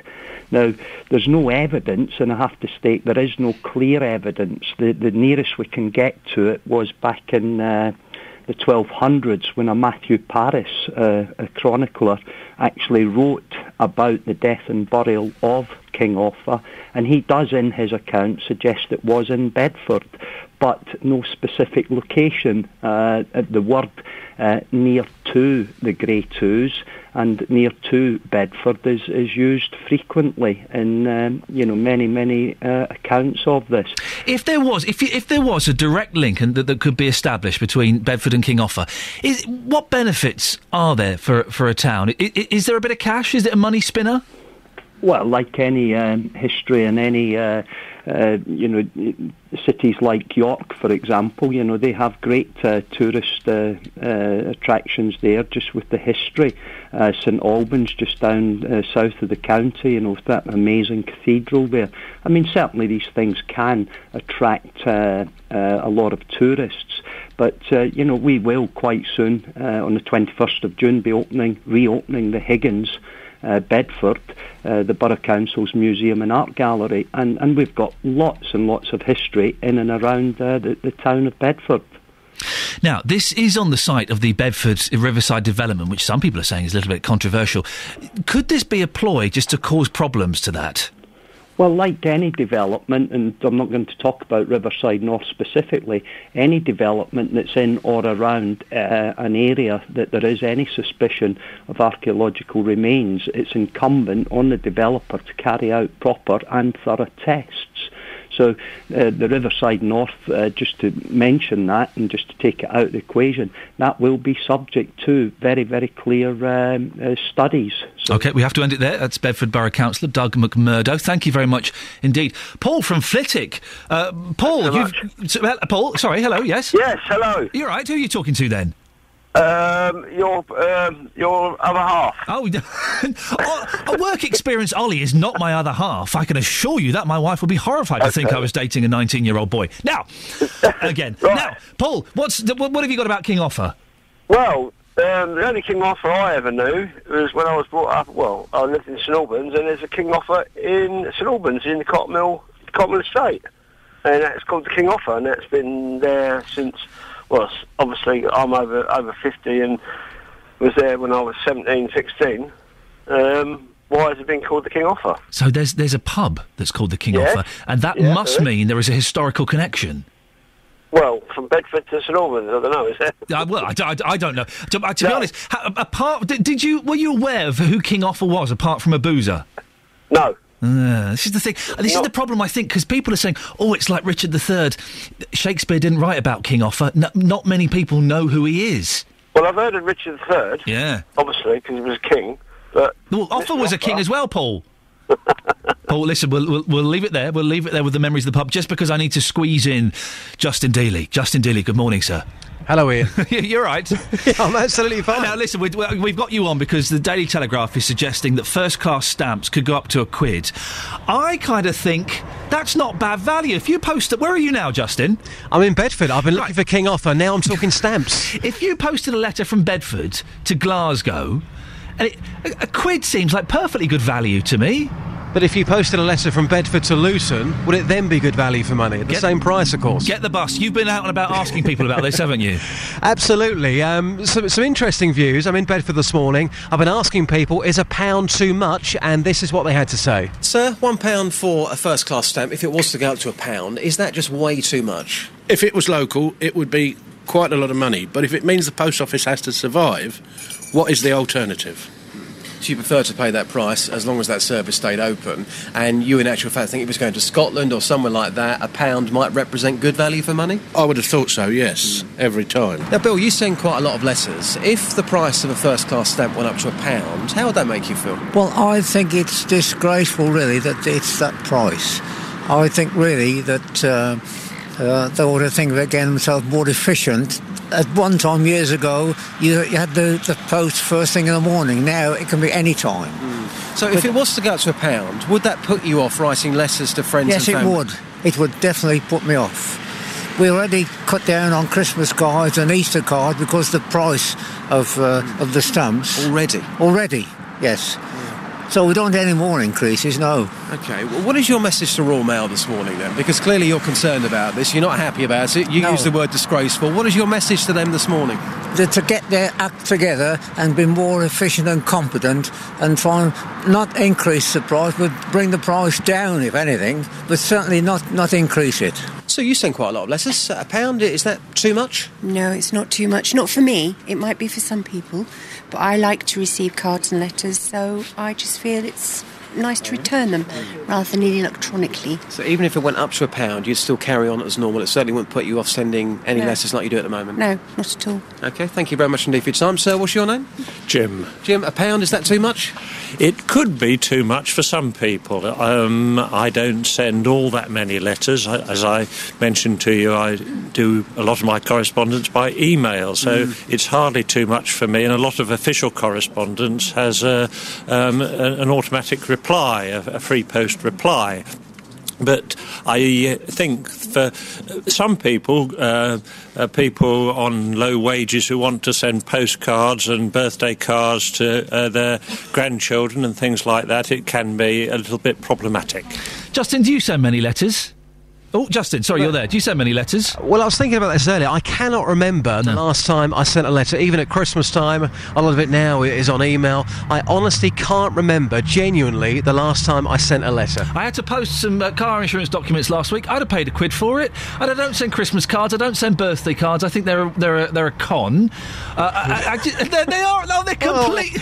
Oh, that's lovely of you. Yeah, they're such a con. I'm not going to spend £5 on a birthday card. For goodness sakes, I'll buy a nicer present.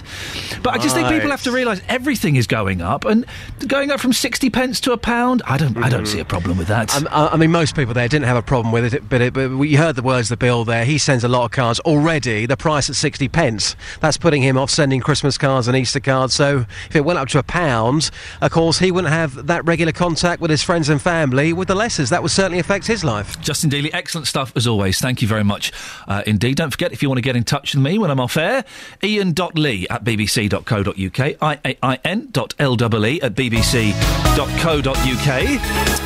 Travel news now, here's Adam Glynn. Beds, Herts and Bucks travel. BBC Three Counties Radio. And looking at the speed sensors, it's still slow on the M1 southbound from junction 13 at Bedford to 12 at Flitwick. M25 anti-clockwise, heavy traffic approaching the roadworks. So coming from Essex, junction 26 at Waltham Abbey through to 25 at Enfield, the A10 junction, and then on into the roadworks. Of course, we've got the 50 mile an hour restriction. Then once you're out of the works, it's queuing from junction 19 at Watford to 16 at the M40. The A1 still looking slow at the Black Cat roundabout. The A1M is now looking busy from junction 4 at Hertford through to 3 at St Albans. If you're going in toward London on the A1, though, things starting to ease off between Apex Corner and Mill Hill Circus. And good news in Arkley, because the Barnet Road is now clear at Rowley Green Road. Delays on the trains, though, up to 15 minutes worth. East Midlands trains, Leicester's at St Pancras because of a signalling problem. Adam Glynn, BBC Three Counties Radio. Thank you very much, Adam. That's it from me today. Back tomorrow at 6. JVS is up next. Until tomorrow, ta-ta. Getting beds, hearts and bucks talking. This is BBC Three Counties Radio. Thank you, Iain. Good morning. Welcome to the JVS show. I'm Jonathan Vernon-Smith. It's Monday. And on today's big phone-in, I'm asking, is Boris Johnson right to question the British work?